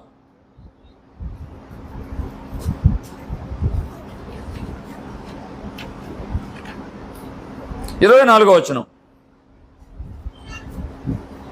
అతిశయించువాడు దేనిని బట్టి అతిశయింపోలేననగా భూమి మీద కృప చూపుచు నీతి న్యాయమును జరిగించుతున్న యెహోవాను నేనే గ్రహించి నాకు పరిశీలనగా తెలుసుకున్నను బట్టి ఏ అతిశయింపోలేను. మరి ఎందుకు అతిశయిస్తున్నారో వాళ్ళు? పై వచనం చదివితే, జ్ఞాని తన జ్ఞానమును బట్టి, సూర్యుడు తన శౌర్యమును బట్టి అతిశయింపకూడదు. ఐశ్వర్యవంతుడు ఐశ్వర్యమును బట్టి అతిశయింపకూడదు. జ్ఞానము, ఐశ్వర్యము, శౌర్యము ఉన్నాయనుకోండి, ఏం చేయకూడదు? మనం దేవుడిచ్చాడు, దేవునికి స్తోత్రం అని చెప్పాలి. అంతేగాని దాన్ని బట్టి నేను అతిశయించకూడదు. ఒక యవనస్తుడు అన్నాడు, అయ్యా ఇలా చేస్తే తప్పు కదా అన్నాడు. ఇంకొక యవనస్తుడు అతనితో. ఈ యవనస్తుడు ఏమన్నాడు తెలుసా? నాకు ఉద్యోగం ఉంది, నాకేం దిగులు లేదు. అంటే ఉద్యోగం ఉంటే దిగులు లేదా? అంటే ఇంకెవరితో నాకు సంబంధం లేదు, నాకెవరితో సంబంధం లేదు, నాకు ఉద్యోగం ఉంది, నా బ్రతికినంతకాలం నాకు జీతం వస్తుంది, తర్వాత రిటైర్మెంట్ పెన్షన్ వస్తుంది, నాకు కానీ నా పిల్లలకు కానీ నా కుటుంబానికి ఏం లేదు, సమస్య లేదనుకున్నారు అనేవాళ్ళు ఉన్నారా లేరా? ఇప్పుడు ఒకవేళ లేకపోవచ్చేమో, కానీ అతిశయించకూడదు. అతిశయించకూడదు. మరి ఎందుకు అతిశయించాలి? ఆ మాట చదివితే అర్థమవుతుంది. ఇప్పుడు చదవండి ఆ మాట. అతిశయించువాడు దేనిని బట్టి అతిశయింపోలేననగా భూమి మీద కృప చూపుచు దేవుడు కృప చూపిస్తున్నాడు. నీతి న్యాయం జరిగించేవాడు దేవుడు, కృప చూపించేవాడు దేవుడు. ఆయన నీతి న్యాయం జరిగించేవాడు, కృప చూపించేవాడు ఆయనని ఆయన్ని తెలుసుకోవడంలో దాన్ని బట్టి అతిశయించాలంట. నా మాట మీకు అర్థమైందా? మనం ఎందుకు అతిశయించాలి? గ్రంథంలో వ్రాయబడిన సంఘంలో ఉన్నందుకు అతిశయించాలి. అతిశయించాలి కానీ ఇతరులు ఏం చేయకూడదు, మనం తృణీకరించకూడదు. అది అతిశయించవచ్చు కానీ వారు మనకంటే తక్కువ అనకూడదు. దేవుడు దయ చూపించాడు, దేవుడు నాకు సహాయం చేశాడు, ఈ కృపలోకి నన్ను చేర్చుకున్నాడు, దయ చూపించాడని మనం దేవునికి కృతజ్ఞత చెల్లించాలి కానీ అవతరం వాళ్ళని తక్కువ అంచనా వేయకూడదు. దేవుడు వాళ్ళని కూడా దయ చూపిస్తాడేమో ఒకరోజు. రైట్, 10వ అధ్యాయంలోకి వద్దాం. 1వ వచనం. ఇశ్రాయేలు వంశస్థులారా, యెహోవా మిమ్మును గూర్చి సెలవిచ్చిన మాట వినుడి. యెహోవా సెలవిచ్చినదేమనగా, అన్య జనముల ఆచారములను అభ్యసింపకుడి. నేను చదువుతాను. ఆకాశమందు ఒకపడు చిహ్నములకు జనులు భయపడుదురు, అయితే మీరు వాటికి భయపడకుడి. అన్యజనుల ఆచారములు వ్యర్థములు. అడవిలోనూ కూడా చెట్టు నరుకున్నట్లు అది నరకబడును, అది పనివాడు గొడ్డలతో చేసిన పని, వగర వగర చెప్పి విగ్రహారాధన గురించి మాట్లాడుతున్నాడు. వాటికి మీరు భయపడవలసిన పని లేదు. ఆకాశాన్ని విశాలం చేసింది నేను, నీటిని పుట్టించేది నేను, గాలిని విశ్రింపజేసేది నేను. గాలి ఎక్కడి నుంచి వస్తుందండి? ఎవరైనా చెప్పగలరా? అది బైబిల్ మాట. లోకంలో గాలి ఎక్కడి నుంచి వస్తుంది ఎవరైనా చెప్పగలరా? దేవుడే కలుగు చేస్తున్నాడు, ఎక్కడి నుంచి వస్తున్నాడో ఎవరికి తెలియదు. రైట్, 11వ అధ్యాయం 8వ వచనం. మరియు యెహోవా నాతో ఇలాగ సెలవిచ్చెను, యూదా వారిలోను యెరూషలేము నివాసుల్లోను అయినను వారు తమ హృదయములో పుట్టిన లోకము చొప్పున నడుస్తూ వెనకబడి చెయ్యని వారికి రాకపోయి వారు అనుసరించవలనని నేను వారి ఆజ్ఞాపించిన ఈ నిబంధన మాటలన్నిటిని అనుసరించి నడవలేదు కనుక నేను ఆ నిబంధనలను వాటి మున్నిటిని వారి చేతికి రక్షిస్తున్నాను. ఆగండి. బైబిల్లో ఏదైనా తోటలో ప్రారంభమైంది. తింటే చనిపోతారు, తినకపోతే బ్రతుకుతారు. రెండు ఆయన పెట్టాడా లేదా? ధర్మశాస్త్రంలో ఏం చెప్పాడంటే, ఆచరిస్తే ఈ మేలులు, ఆచరించకపోతే ఈ కీడులు అని చెప్పాడు. అవునా? ఇప్పుడు ఇర్మియాతో మరలా అదే జ్ఞాపకం చేస్తున్నాడు. ఏమని జ్ఞాపకం చేస్తున్నాడంటే, మీరు నిబంధనలో నిలవలేదు, అందుచేత నిబంధనలో వ్రాయబడిన నిబంధనలో ఉన్నవన్నీ మీ మీదకి రప్పిస్తున్నాను. బబులోను రాజు వచ్చాడంటే నేను పంపించాను, ఎందుకంటే మీరు నిబంధనలో నిలవలేదు కాబట్టి ఆయన వచ్చాడు. అయ్యా, దేవుడు ప్రతి చోట చెప్పేది ఏంటంటే నిబంధన లేకుండా ఆయన ఎవరితో సహవాసం చేయడు. గుర్తుపెట్టుకోండి. ఏదైనా తోటలో ఆదామవ్వలతో నిబంధన ఉందా లేదా? నోవహుతో నిబంధన ఉందా? అబ్రహాంతో నిబంధన ఉందా? ఇశ్రాయేల్తో నిబంధన ఉందా? ఇప్పుడు మనతో నిబంధన ఉందా? ఆయన నిబంధన లేకుండా ఎక్కడ ప్రవర్తించాడు చెప్పండి? చాలాసార్లు మనం ఏమంటామంటే వాడు నన్ను మోసం చేశాడంటారు. మోసం ఎవరు మోసపోతారు చెప్పండి? నిబంధన లేని వాడు మోసపోతారు. నిబంధనలు లేకపోతే మోసపోతాం. ఏముందిలే బ్రదరు, కాగితం అక్కర్లేదు అనుకుంటామా లేదు? ఒక్కోసారి లాభాలు వస్తే బాగానే ఉంటాయి, నష్టాలు వస్తే కాగితం ఏమవుద్ది? కాగితం లేకపోతే ఏం చెప్పరు. ఏం చేసుకుంటావో చేసుకో, ఏం చేయలేడని వాడికి తెలుసు. కాగితం ఉంటే ఏమైనా చేస్తాడు, కాగితం లేకపోతే చెప్పరేమి. ఏం చేసుకుంటారో చేసుకుంటారు, మోసం పోతారు. అదే నేను కాగితం ఉంటే కాగితం ఏం చేస్తుందంటే, ఇదిగో తప్పు చేశావు చెల్లించు అని అంటుంది. నిబంధన లేకుండా దేవుడు సహవాసం చేయలేదు. మనం కూడా ఏది చేసినా నిబంధనను అనుసరించి నడుచుకోవాలి. మరి అంత ఖచ్చితమైతే ఎలాగని అంటారు చాలామంది. అలవాటు లేని వాళ్ళు అలా మాట్లాడతారు. ప్రారంభం నుంచి దానికి అలవాటు పడిన వాళ్ళు ఇది మామూలే అనుకుంటారు. నా మాట మీకు అర్థమైందో లేదో? చాలాసార్లు చాలామంది నిబంధన లేకుండానే ప్రయాణం చేయడానికి ఇష్టపడతారు. దేవుడు దానికి అంగీకరించడు. నిబంధన ఉండాలి. నిబంధన మీరితే శిక్ష అంటాడు దేవుడు. అది రప్పిస్తున్నానని చెప్తున్నాడు మనం చదువుకున్న భాగంలో. రైట్, మరొక మాట విందాం. 12వ అధ్యాయం 7వ వచనం. నా మందిరమును నేను విడిచి ఉన్నాను. ఆగండి, ఏంటండి? నా మందిరమును విడిచిపెట్టాడు దేవుడు. ఎందుకు విడిచిపెట్టాడు?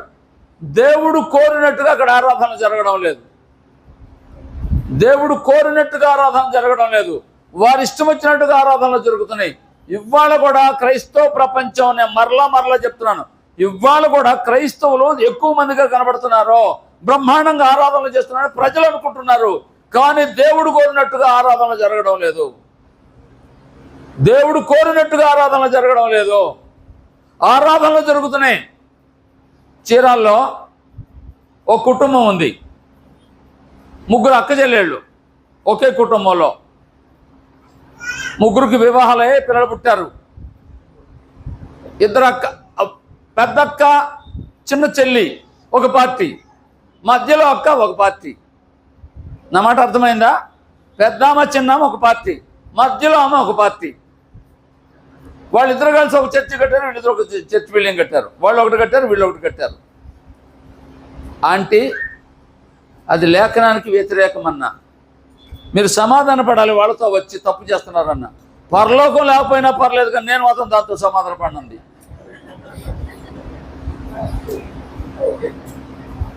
ఆంటీ ఇలాగంటే ఆవిడ అన్నమాట. నేను ఇంకొక సోదరుడు వెళ్ళాం, సోదరా ఇంక లే అని అన్నాను. కూర్చున్న వాళ్ళం లేమన్నాను. ఎందుకని అన్నాడు. ఆంటీ మాటే జవాబు. ఆమె ఏమన్నది? పరలోకం లేకపోయినా పర్లేదు, కానీ దాంతో సమాధాన పడడం అందు. కాబట్టి ఇక మనం పరలోకం వద్దనుకున్న వాళ్ళతో మనం ఏం మాట్లాడతాం? వాళ్ళు ఏమిటామని వచ్చేసాను. ఆవిడ చనిపోయింది. వాళ్ళ పిల్లలు మరలా నన్ను పిలిచారు. నేనేం మాట్లాడానంటే, ఇక్కడ ఆరాధనలు జరుగుతాయి కానీ అంగీకరించబడదని ప్రకటన చేశా. రిబ్బన్ కత్తిరించడానికి వెళ్ళి ఆరాధన జరుగుతుంది కానీ ఆరాధన అంగీకరించబడదని ప్రసంగం చేశా. అన్న, ఇంతమందిని పిలిచింది మేము కట్టింది తప్పని చెప్పడానికా అన్నారు. తప్పును చెప్పక నన్ను పిలవకూడదు. నేనేంటో మీకు తెలుసు కదా. అటువంటిప్పుడు నన్ను పిలవకూడదు. నన్ను పిలిస్తే ఉన్నదే చెప్తానన్నా. మూతి ముడుచుకున్నారు. కొంతకాలం తర్వాత ఆ మాట ఎంత ప్రబలంగా వాళ్ళ హృదయాల్లో చొరబడిందంటే, ఆరాధన జరుగుద్ది కానీ అంగీకరించబడిందంటే ఇక్కడ ఎందుకు మనం ఆరాధన చేయాలని ఆలోచన వచ్చింది అందరికీ. అందరూ అనుకున్నారు. అక్కడికే వెళ్ళారు అందరూ. 2 ఒకటైనాయి. కొంచెం కఠినంగానే ఉండొచ్చు. ఆరాధన అంగీకరించబడాలంటే ఏం చేయాలి? ఆయన కోరినట్టుగా చేయాలి. ఆయన కోరినట్టుగా చేయకపోతే ఆరాధన అంగీకరించబడటం కదా. అసలు ఆయన అక్కడ ఉండడు. ఎక్కడ అల్లరి ఉంటుందో, ఎక్కడ క్రమశిక్షణ ఉండదో అక్కడ దేవుడు ఉంటాడని మనం అనుకోకూడదు. ఉండడు. అల్లరికి కర్త కాదు, క్రమముగాను మర్యాద. కుటుంబం అంటే కూడా క్రమం ఉండాలి, మర్యాద ఉండాలి. ఎవరు ఇష్టం వచ్చినట్టు వాడు జరుగుతుంది. కుటుంబం ఎందుకు అవుతుంది? సంఘం అంటే కూడా క్రమం ఉండాలి. అయ్యా, దేవుని మాటలంటే మన దేశ సంస్కృతి ఇదే. పెద్దవాళ్ళని గౌరవించి మన దేశ సంస్కృతి చెప్పిందా లేదా? ఎక్కడి నుంచి వచ్చింది అనుకుంటున్నారు? అక్కడి నుంచి, బైబిల్ నుంచి వచ్చిందే. క్రీస్తుకు పూర్వం 1500 సంవత్సరాల నాడు వచ్చినట్టు ధర్మశాస్త్రం మాట పెద్దలను గౌరవించమని. దాన్నే సనాతన ధర్మం అన్నారు. మంచి ఎప్పుడూ పాటించాలి ఎవరు చెప్పినా. చెడ్డ ఉంటే వాటికి దూరంగా ఉండాలి. రైట్. ఇంతకు దేవుడు ఎందుకు ఉన్నాడంటే అక్కడ దేవుడు ఎందుకు ఉన్నాడు? మరలా చదువును ఆయన మాట. నా మందిరమును నేను విడిచి ఉన్నాను, విసర్జించాను. స్నేహితుడా, సోదరి, ఒకసారి ఆలోచించు. నువ్వు క్రీస్తు సంఘం అని చెప్పుకున్నంత మాత్రాన సరిపోదు. క్రమశిక్షణ లేకపోయినా, నీతి న్యాయం జరిగించకపోయినా, దేవుడు కోరినట్టుగా నీ ప్రవర్తన లేకపోయినా దేవుడు ఏం చేస్తాడు? అక్కడ ఆ స్థలానికి ఆయన రాడు. రాకపోతే మనం వెళ్ళి ప్రయోజనం ఏంటి? వెళ్ళి ప్రయోజనం ఏంటి?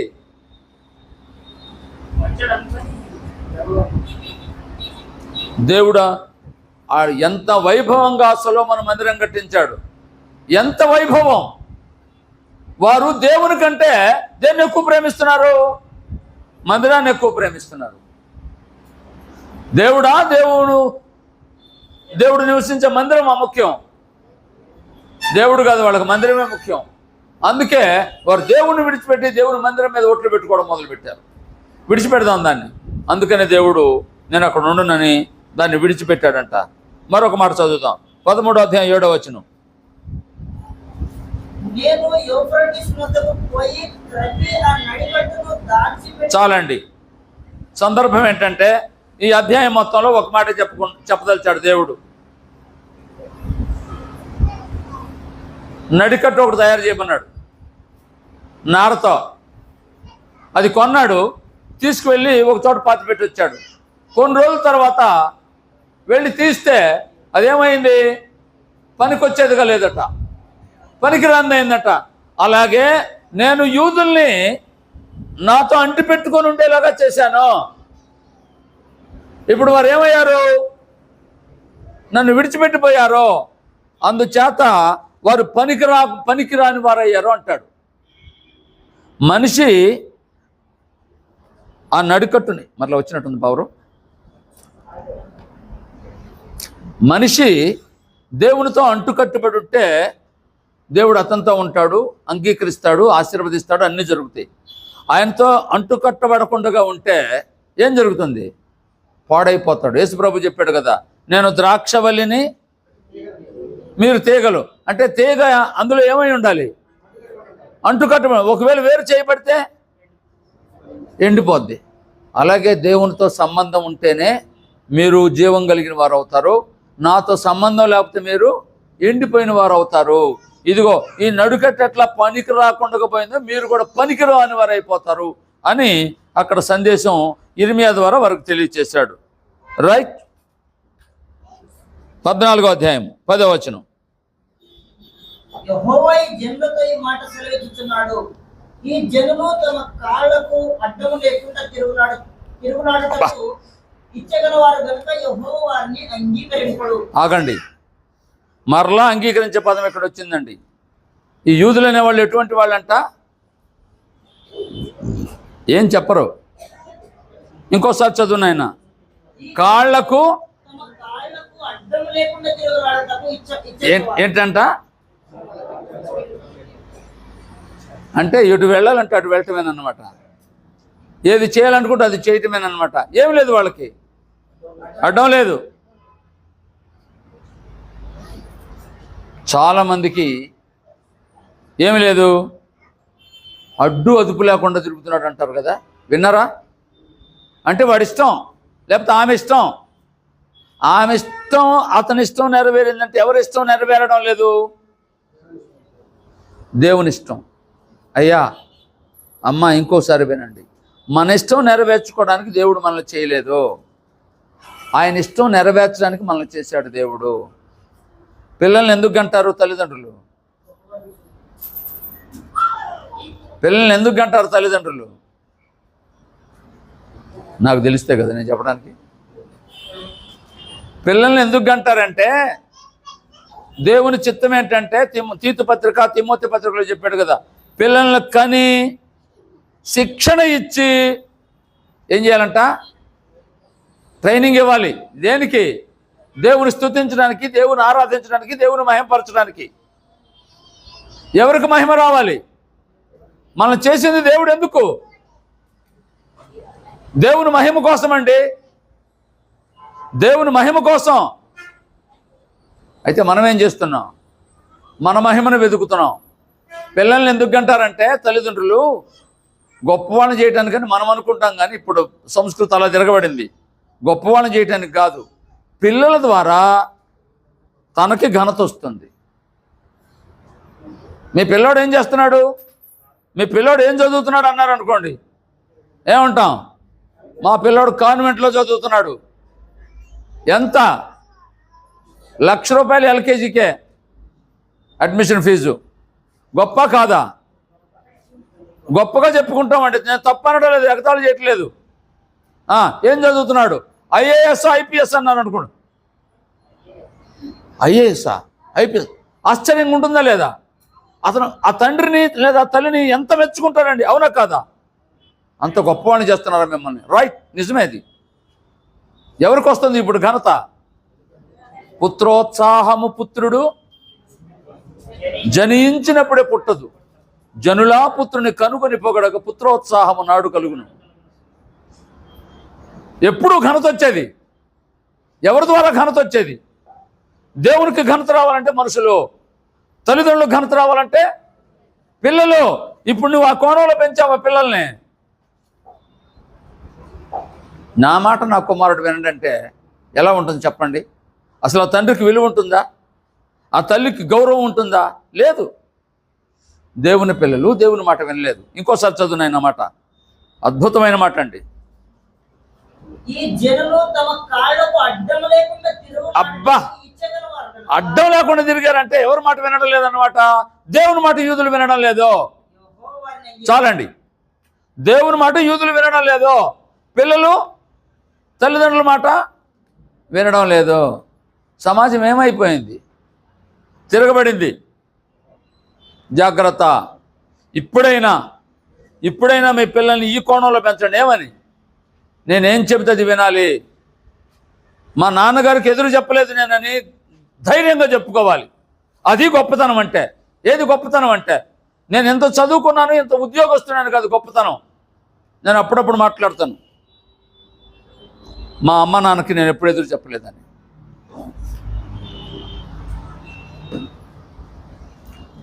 అటువంటి ఆలోచన రావాలి, అటువంటి ధైర్యం రావాలి. ఆ విధంగా నువ్వు ఉండాలి.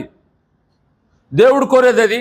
ఆయన చెప్పినట్టుగా చేయాలి, ఆయనకి ఎదురు చెప్పకూడదు. ఇంకొకసారి వినండి, అడ్డం లేకుండా తిరుగుతున్నారంట. ఎవరికి? కాళ్ళకు అడ్డం లేదంట. అంటే తన ఇష్టం వచ్చినట్టు ప్రవర్తిస్తున్నాడు. సోదరుడా, సోదరి, నువ్వు ఎలా ప్రవర్తించాలి? హద్దుల్లో ప్రవర్తించాలి, హద్దుల్లో జీవించాలి. నీ ఇష్టం వచ్చినట్టు జీవించకూడదు. క్రైస్తవ్యం అంటే ఎటువంటిది? హద్దుల్లో ఉండేదండి. ప్రతి దానికి హద్దు ఉందండి. నీకు హద్దు లేదు అంటే దేవుని మార్గంలో లేవు. రైట్, ముందుకు వెళ్దాం. 15వ అధ్యాయం 1వ వచనం చదువుదాం. 15వ అధ్యాయంలో ఏం చెప్తున్నాడు? అప్పుడు యెహోవా నాకు ఇలాగ సెలవిచ్చెను, మోషేయు సమూయేలు నా ఎదుట నిలవబడినను ఈ ప్రజలను అంగీకరించు. అబ్బా అబ్బా అబ్బా అబ్బా అబ్బా, వీళ్ళు అడ్డం లేకుండా తిరుగుతున్నారు. ఒకవేళ మోషే వచ్చి, రెండో ఆయన ఎవరు? సమూయేలు వచ్చి, అయ్యా అయ్యా క్షమించు అని అడిగితే ఏం చేయడంట? అయ్యా మరలా వినండి, మోషే ప్రార్థన చేస్తే ఏం చేశాడు? మనం పాట పాడతాం కదా, మోషే ప్రార్థించ, మన్నాను కురిపించాడు కదా. మోషే ప్రార్థన దేవుడు విన్నాడు కదా.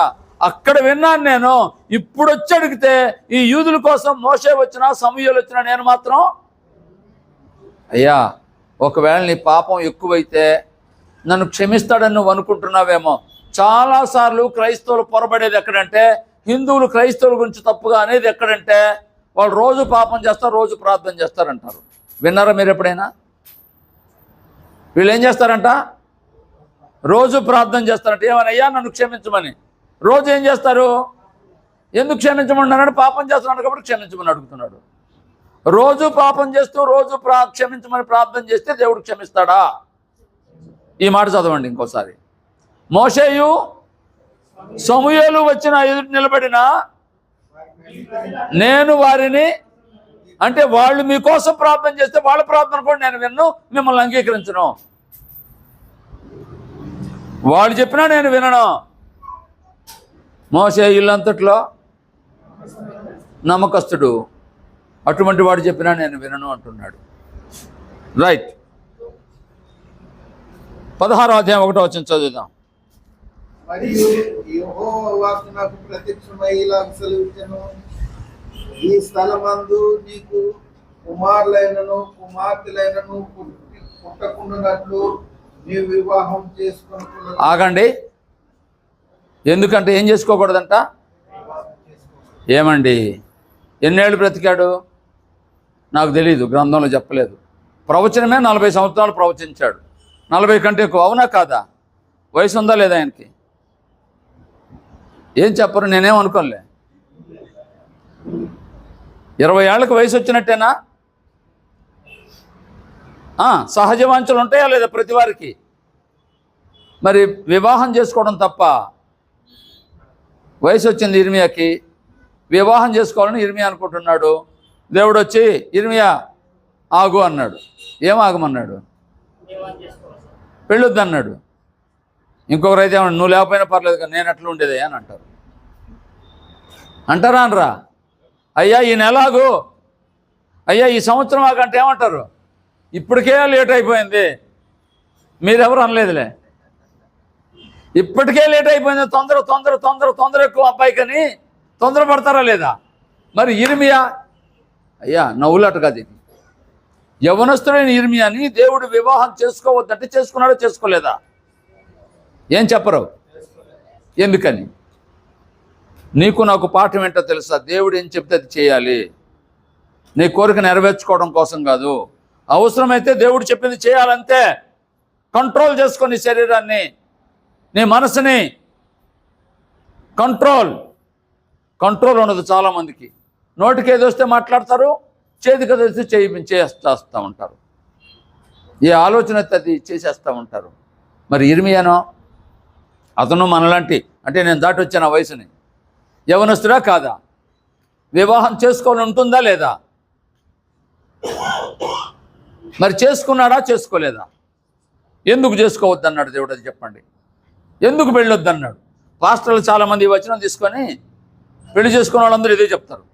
అదిగో ఇర్మియా దేవుడు పిలిచాడు, ఏం చేశాడు ఆయన? పెళ్ళొద్దన్నాడు. నేను కూడా ఇర్మియాలాగా పెళ్ళొద్దన్నాడు, నన్ను కూడా నేను చేసుకోలేదు అంటున్నారు. ఇర్మియాని ఎందుకు వద్దన్నాడో చెప్తాను వినండి. అక్కడే ఉంది, చదువుదాం ఒక్కొక్కటి. ఇర్మియాని పెళ్ళి ఎందుకు వద్దన్నాడంటే, ఒకవేళ పెళ్లి చేసుకుంటే పిల్లలు పుడతారు. పిల్లలు పుడితే వారు ఘోరమైన మరణం పొందుతారు. ఇక్కడ ఏంటంట? బబులోను రాజు వస్తాడు ఇక్కడికి శిక్షించడానికి. ఘోరమైన మరణం పొందుతారు. రోదన చేయబడుతుంది. వారు చనిపోతే పిల్లల్ని పాతిపెట్టే దిక్కు లేదు. అబ్బా, యూదుల పరిస్థితి ఎలా ఉందో దేవుడు చెప్తున్నాడు ఇర్మియాకి. అయ్యా నువ్వు వివాహం చేసుకుంటే పిల్లలు పుడతారో, పిల్లలు పుడితే అల్లాడి చనిపోతారో, చనిపోతే ఏమి లేదు. ఇప్పుడే కదా నేను చెప్పాను, పాతిపెట్టే దిక్కుండదు. తరువాత ఇంకోటి చెప్పాడు భయంకరమైన మాట. వారి శవములు ఆకాశ పక్షులకును భూజంతువులకును, చనిపోతే మనం తీసుకెళ్ళి ఎక్కడైనా పాతి పెడతాం. పాతి పెట్టేవాళ్ళు లేకపోతే ఏం జరుగుతుంది? పాతి పెట్టేవాళ్ళు లేకపోతే ఏం జరుగుతుంది? పక్షులు వచ్చి ఆ శవాన్ని తింటాయి. కుక్కలు, జంతువులు ఒకరు వచ్చి, అటువంటి పరిస్థితులు సంభవించబోతుంది యూదా దేశంలో. అందుకే నీ వివాహం చేసుకోవద్దు అన్నాడు. అది విషయం. అంతేగాని నా సేవ చేయాలి కాబట్టి పెళ్లి చేసుకోవద్దని చెప్పలేదు. సందర్భాన్ని బట్టి చెప్పాడు ఆయన. 17వ అధ్యాయంలోకి వద్దాం, 4వ వచనం.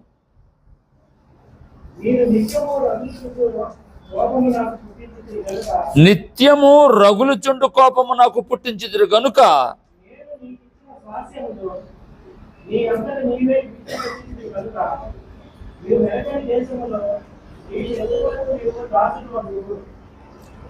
ఇక్కడ గొప్ప సూత్రం మనం నేర్చుకోవచ్చండి. నేను మీకు ఇచ్చాను, నువ్వేం చేసావు? దాన్ని నీ అంతటి నీవే, అక్కడే ముందు చదవండి, నీ అంతటి నీవే దానిని నువ్వే విడిచిపెట్టావు. నేను నీకు గొప్ప అవకాశం ఇచ్చాను, గొప్ప భాగ్యం ఇచ్చాను, కానీ నువ్వు దాన్ని ఏం చేసావు? తృణీకరించావు. ఏశావు ఎన్ని సంవత్సరాలు పెద్దవాడు? యాకోబు కంటే. ఏశావు యాకోబు కంటే ఎన్ని సంవత్సరాలు పెద్దవాడు? జస్ట్ నిమిషాలు పెద్దవాడు.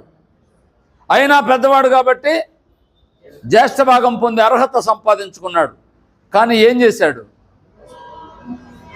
యాకోబుకు పెళ్లి కాలేదు ఇంకా 16 సంవత్సరాల దాకా. ఈయనకు అప్పటికే పెళ్లి లేని. ఎవరికి? ఏశావుకి. ఈయనేమో ఇంటి పట్టున సాధువై గుడారంలో ఉంటున్నాడు, ఆయన అరణ్యవాసిగా ఉంటున్నాడు. 2 మాటలు.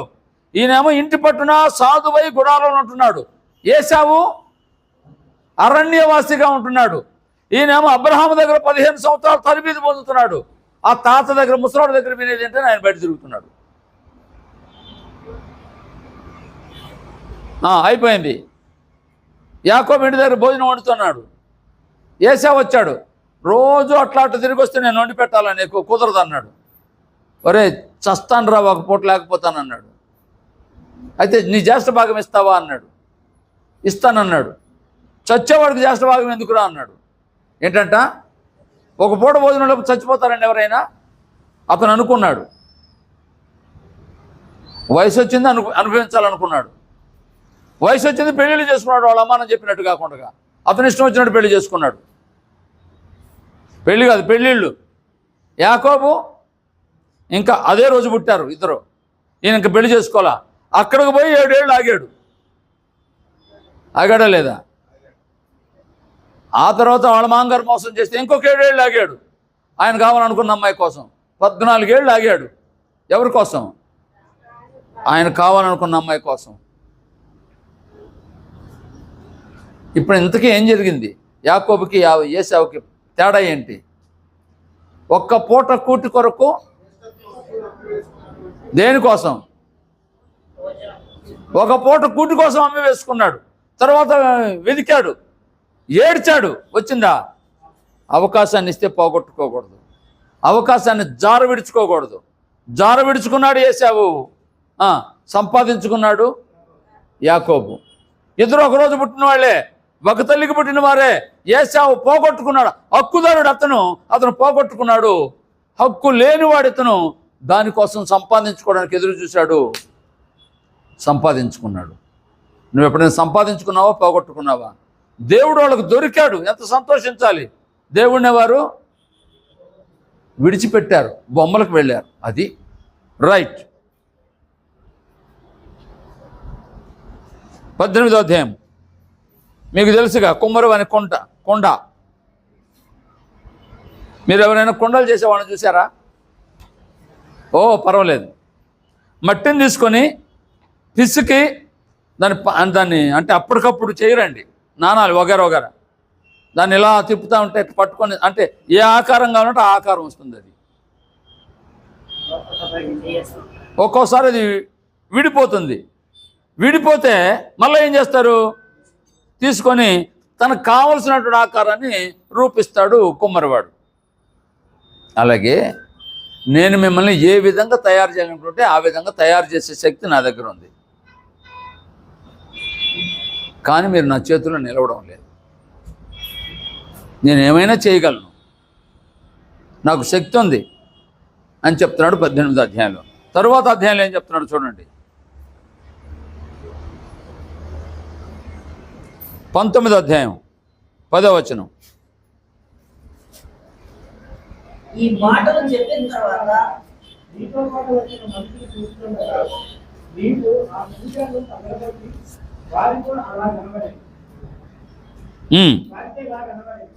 సైనికుల అధిపతి యెహోవా ఇలాగ సెలవిస్తున్నాడు, మరణ బాగు చేయు అసత్యమైన ఉమ్మడి ప్రాంతాలు అతను తగలబడినట్లు నేను ఈ జనములు ఈ పట్టణములు తగలబెట్టబోతున్నాను. విన్నారా? ఇక్కడ 2 సందర్భాల్ని పోల్చి చూస్తే మట్టి పచ్చిగా ఉన్నప్పుడు మాత్రమే దాన్ని ఏ విధంగానైనా మలచటానికి అవకాశం ఉంటుంది. మట్టి పచ్చిగా ఉన్నప్పుడు ఏ ఆకారం కావాలంటే ఆ ఆకారాన్ని కుమ్మరి వారు తయారు చేయగలరు. కాల్చిన తర్వాత మరలా పగులు కొడితే కుండ మరలా పనికొస్తుందా? పగిలితే అతకదని. ఏంటది? హృదయం అద్దమని, పగిలితే అతకదని. నిజమండి, హృదయాలు పగలగొట్టకూడదు. దేవుడు అంటున్నాడు, మీరు పచ్చి మట్టిగా ఉన్నప్పుడు మిమ్మల్ని సరైన విధంగా చేయాలనుకున్నాను, కానీ మీరు ఇప్పుడు కాల్చబడ్డారో, కాల్చబడిన తర్వాత పగిలితే మరలా అది పనికి రాదు. జాగ్రత్త. మీ ఇష్టం అనుకుంటున్నారేమో, మరలా పనికి రాకుండా పోతారు. మీకు తెలుసా యూదుల సంగతి అసలు ఇవాళ? యూదుల సంగతి ఎప్పుడైనా ఆలోచించారా మీరు? ప్రపంచమంతా యూదులను గొప్పగా చెప్పుకుంటుంది. ప్రపంచమంతా యూదులను గొప్పగా చెప్పుకుంటుంది. వాళ్ళకి టెక్నాలజీ బాగా తెలుసని. నిజమే మాట. కానీ ప్రపంచ దేశాల్లో యూదా దేశంలో ఉన్నటువంటి బాధలు, వేదన ఇంకా ఏ దేశంలో లేదు. ప్రపంచంలో ఏ దేశానికి లేదు. ఎందుకో తెలుసా? చుట్టూ విరోధులు.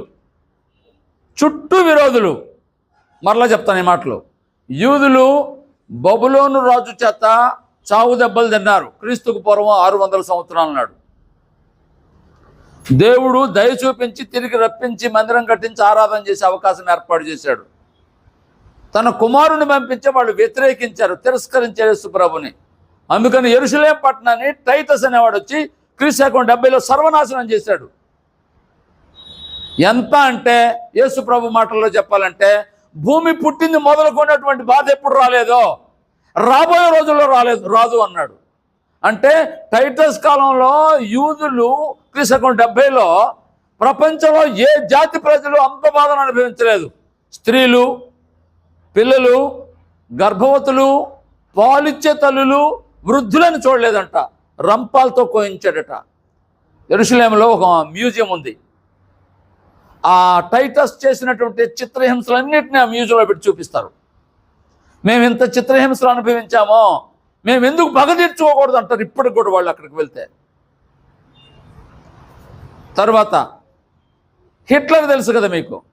హిట్లర్ కూడా యూదుల్ని సర్వనాశనం చేశాడు.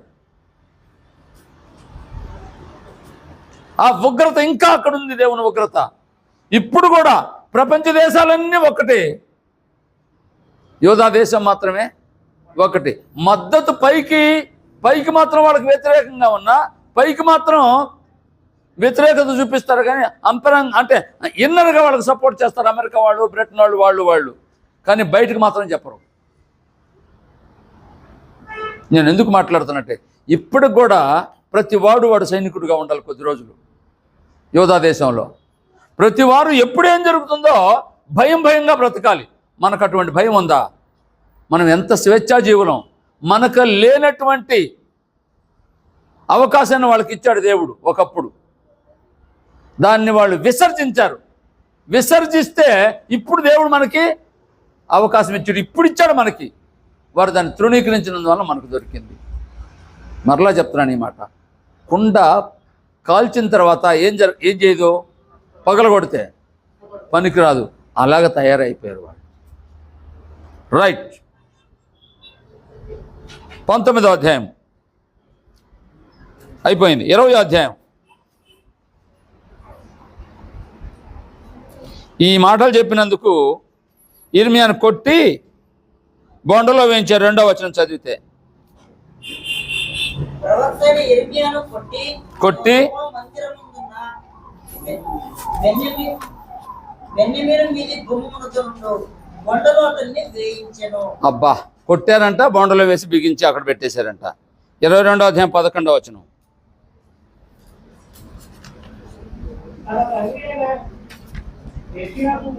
అయ్యా 21 కూడా చదువుదాం.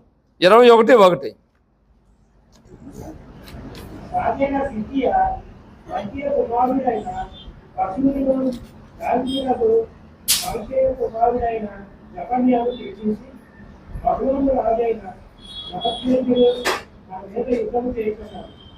అతడు మన ఎదురికి వెళ్ళిపోయినట్లు యెహోవా తన అద్భుత కార్యములన్నిటినీ చూసి మనకు తోడే యుద్ధలో లేదో దయచేసి మా నిమిత్తము యెహోవా చేత నీకు విచారించమని చెప్పినప్పుడు యిర్మీయా యొద్దకు వారిని పంపగా యెహోవా యొద్ద నుండి యిర్మీయాను ప్రత్యక్షమైన వాడు.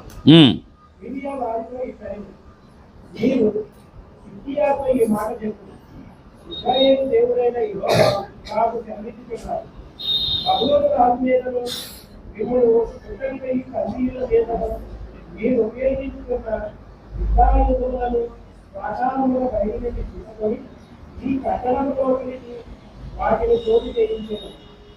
కోపమును చాలండి. ఇదంతా ఏం చెప్తున్నా అంటే నేనే మీతో యుద్ధం చేస్తాను, మీరు నన్ను అడిగినా ప్రయోజనం లేదు, మీ మీదకి శిక్ష రాబోతుందని చెప్తాడు ఇర్మియా ద్వారా దేవుడు యూదులతో. రైట్, 22వ అధ్యాయం 11వ వచనం చదువుదాం. తన తండ్రి అయిన యోషియాకు ప్రతిగా ఏలిన వాడై ఈ స్థలంలో నుండి వెళ్ళిపోయిన యోధా రాజైన యోషియా కుమారుడు శల్యమును గూర్చి యెహోవా ఇలాగ సెలవిస్తున్నాడు, అతడు ఇక్కడికి తిరిగి రాడు. చాలండి, తిరిగి రాడు అంటే ఇర్మియా ఖచ్చితంగా చెప్తున్నాడు, నువ్వు చస్తావు అంటున్నాడు. నువ్వు చస్తావు, తిరిగి రావు. 23:7 30వ అధ్యాయం కూడా 30వ వచనం కూడా చదువుదాం. 22వ అధ్యాయం 30వ వచనం కూడా. యెహోవా ఇలాగ సెలవిస్తున్నాడు, సంతానహీనుడనియు తన దినములలో వర్ధిల్లని వాడనియు ఈ మనిషిని గురించి వ్రాయుడి. ఈ రాజును గురించి వ్రాయండి. అతని సంతతిలో ఎవడును వర్ధిల్లడు, అతని సంతతిలో ఎవడును వర్ధిల్లుడు, వారిలో ఎవడును దావీదు సింహాసనం మీద కూర్చోడు. ఇక మీదట ఎవడును యూదాలో రాజుగా ఉండడు. ఇక మీదట యోధా దేశంలో ఎవడు రాజుగా ఉండడానికి అవకాశము లేదు. అయ్యా, క్రీస్తుకు పూర్వం ఇంచుమించుగా 600 సంవత్సరాల నాడు చెప్పబడిన మాట ఇది. క్రీస్తుకు పూర్వం 600 సంవత్సరాల అవతల చెప్పబడిన మాట. ఏమని? యోధా దేశంలో ఇక మీదట ఎవడు యోధాలో రాజుగా ఉండడు. ఇప్పుడు ఉన్న 20 మంది రాజులు ఎవరు? యూదులేనా? ఇక మీదట యోధా దేశంలో రాజుగా ఉండడు. ఎవడు ఉండడు. మీరు చరిత్ర చదివితే బబులోను రాజు చెరకు తీసుకువెళ్తాడు. తిరిగి వచ్చిన తర్వాత మందిరం కట్టుకొని రాజ్య పరిపాలన జరిగించారు, కానీ వాళ్ళు స్వతంత్రులు కారు. బబులోను దగ్గర నుంచి మాదీ పారసీకుల దగ్గరికి వెళ్ళింది సామ్రాజ్యం. వాళ్ళకు బానిసలుగా ఉన్నారు యూదులు. మాదీలు పారసీకుల తర్వాత గ్రీకులు వచ్చారు, వారికి దాసులుగా ఉన్నారు యూదులు. గ్రీకుల తర్వాత రోమీలు వచ్చారు, రోమీలకు దాసులుగా ఉన్నారు యూదులు. యేసు ప్రభువు కాలంలో కూడా వాళ్ళు స్వతంత్రాన్ని బడాయిలిపోయారు, కానీ యేసు ప్రభువు కాలంలో వాళ్ళు రోమీలకి దాసులుగా ఉన్నారు. రోమీలు పోయారు, తర్వాత ఎవరు వచ్చారు? బ్రిటిష్ వాళ్ళు వచ్చారు, బ్రిటిష్ వాళ్ళకు దాసులుగా ఉన్నారు. బ్రిటిష్ వాళ్ళు అంతరించిపోయారు. బ్రిటిష్ వాళ్ళు పోతూ స్వాతంత్రం ఇచ్చారు. మనకు స్వాతంత్రం వచ్చినప్పుడు వాళ్ళకు కూడా స్వాతంత్రం వచ్చింది. కానీ స్వతంత్రం వచ్చినా కానీ అక్కడ మాత్రం ఇప్పటికీ కూడా రాజు లేడు. ప్రజాస్వామ్యమే కానీ ఏ రాజ్యం కాదు. పూర్వకాలంలో ఉన్న రాజులు ఇప్పుడు యోధా దేశంలో రాజులు లేరు, రారు. ప్రవచనం ఇర్మియా చెప్పేశాడు, ఇక యూదులలో రాజుగా ఎవరు ఉండరని చెప్పారు, లేరు. 4:30 ముగింపు.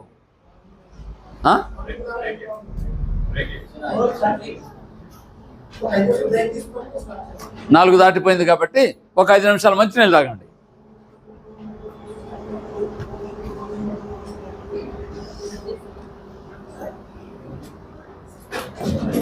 ఇక్కడెక్కడ మంచినీళ్ళు ఉండాలి నాది. ఓకే.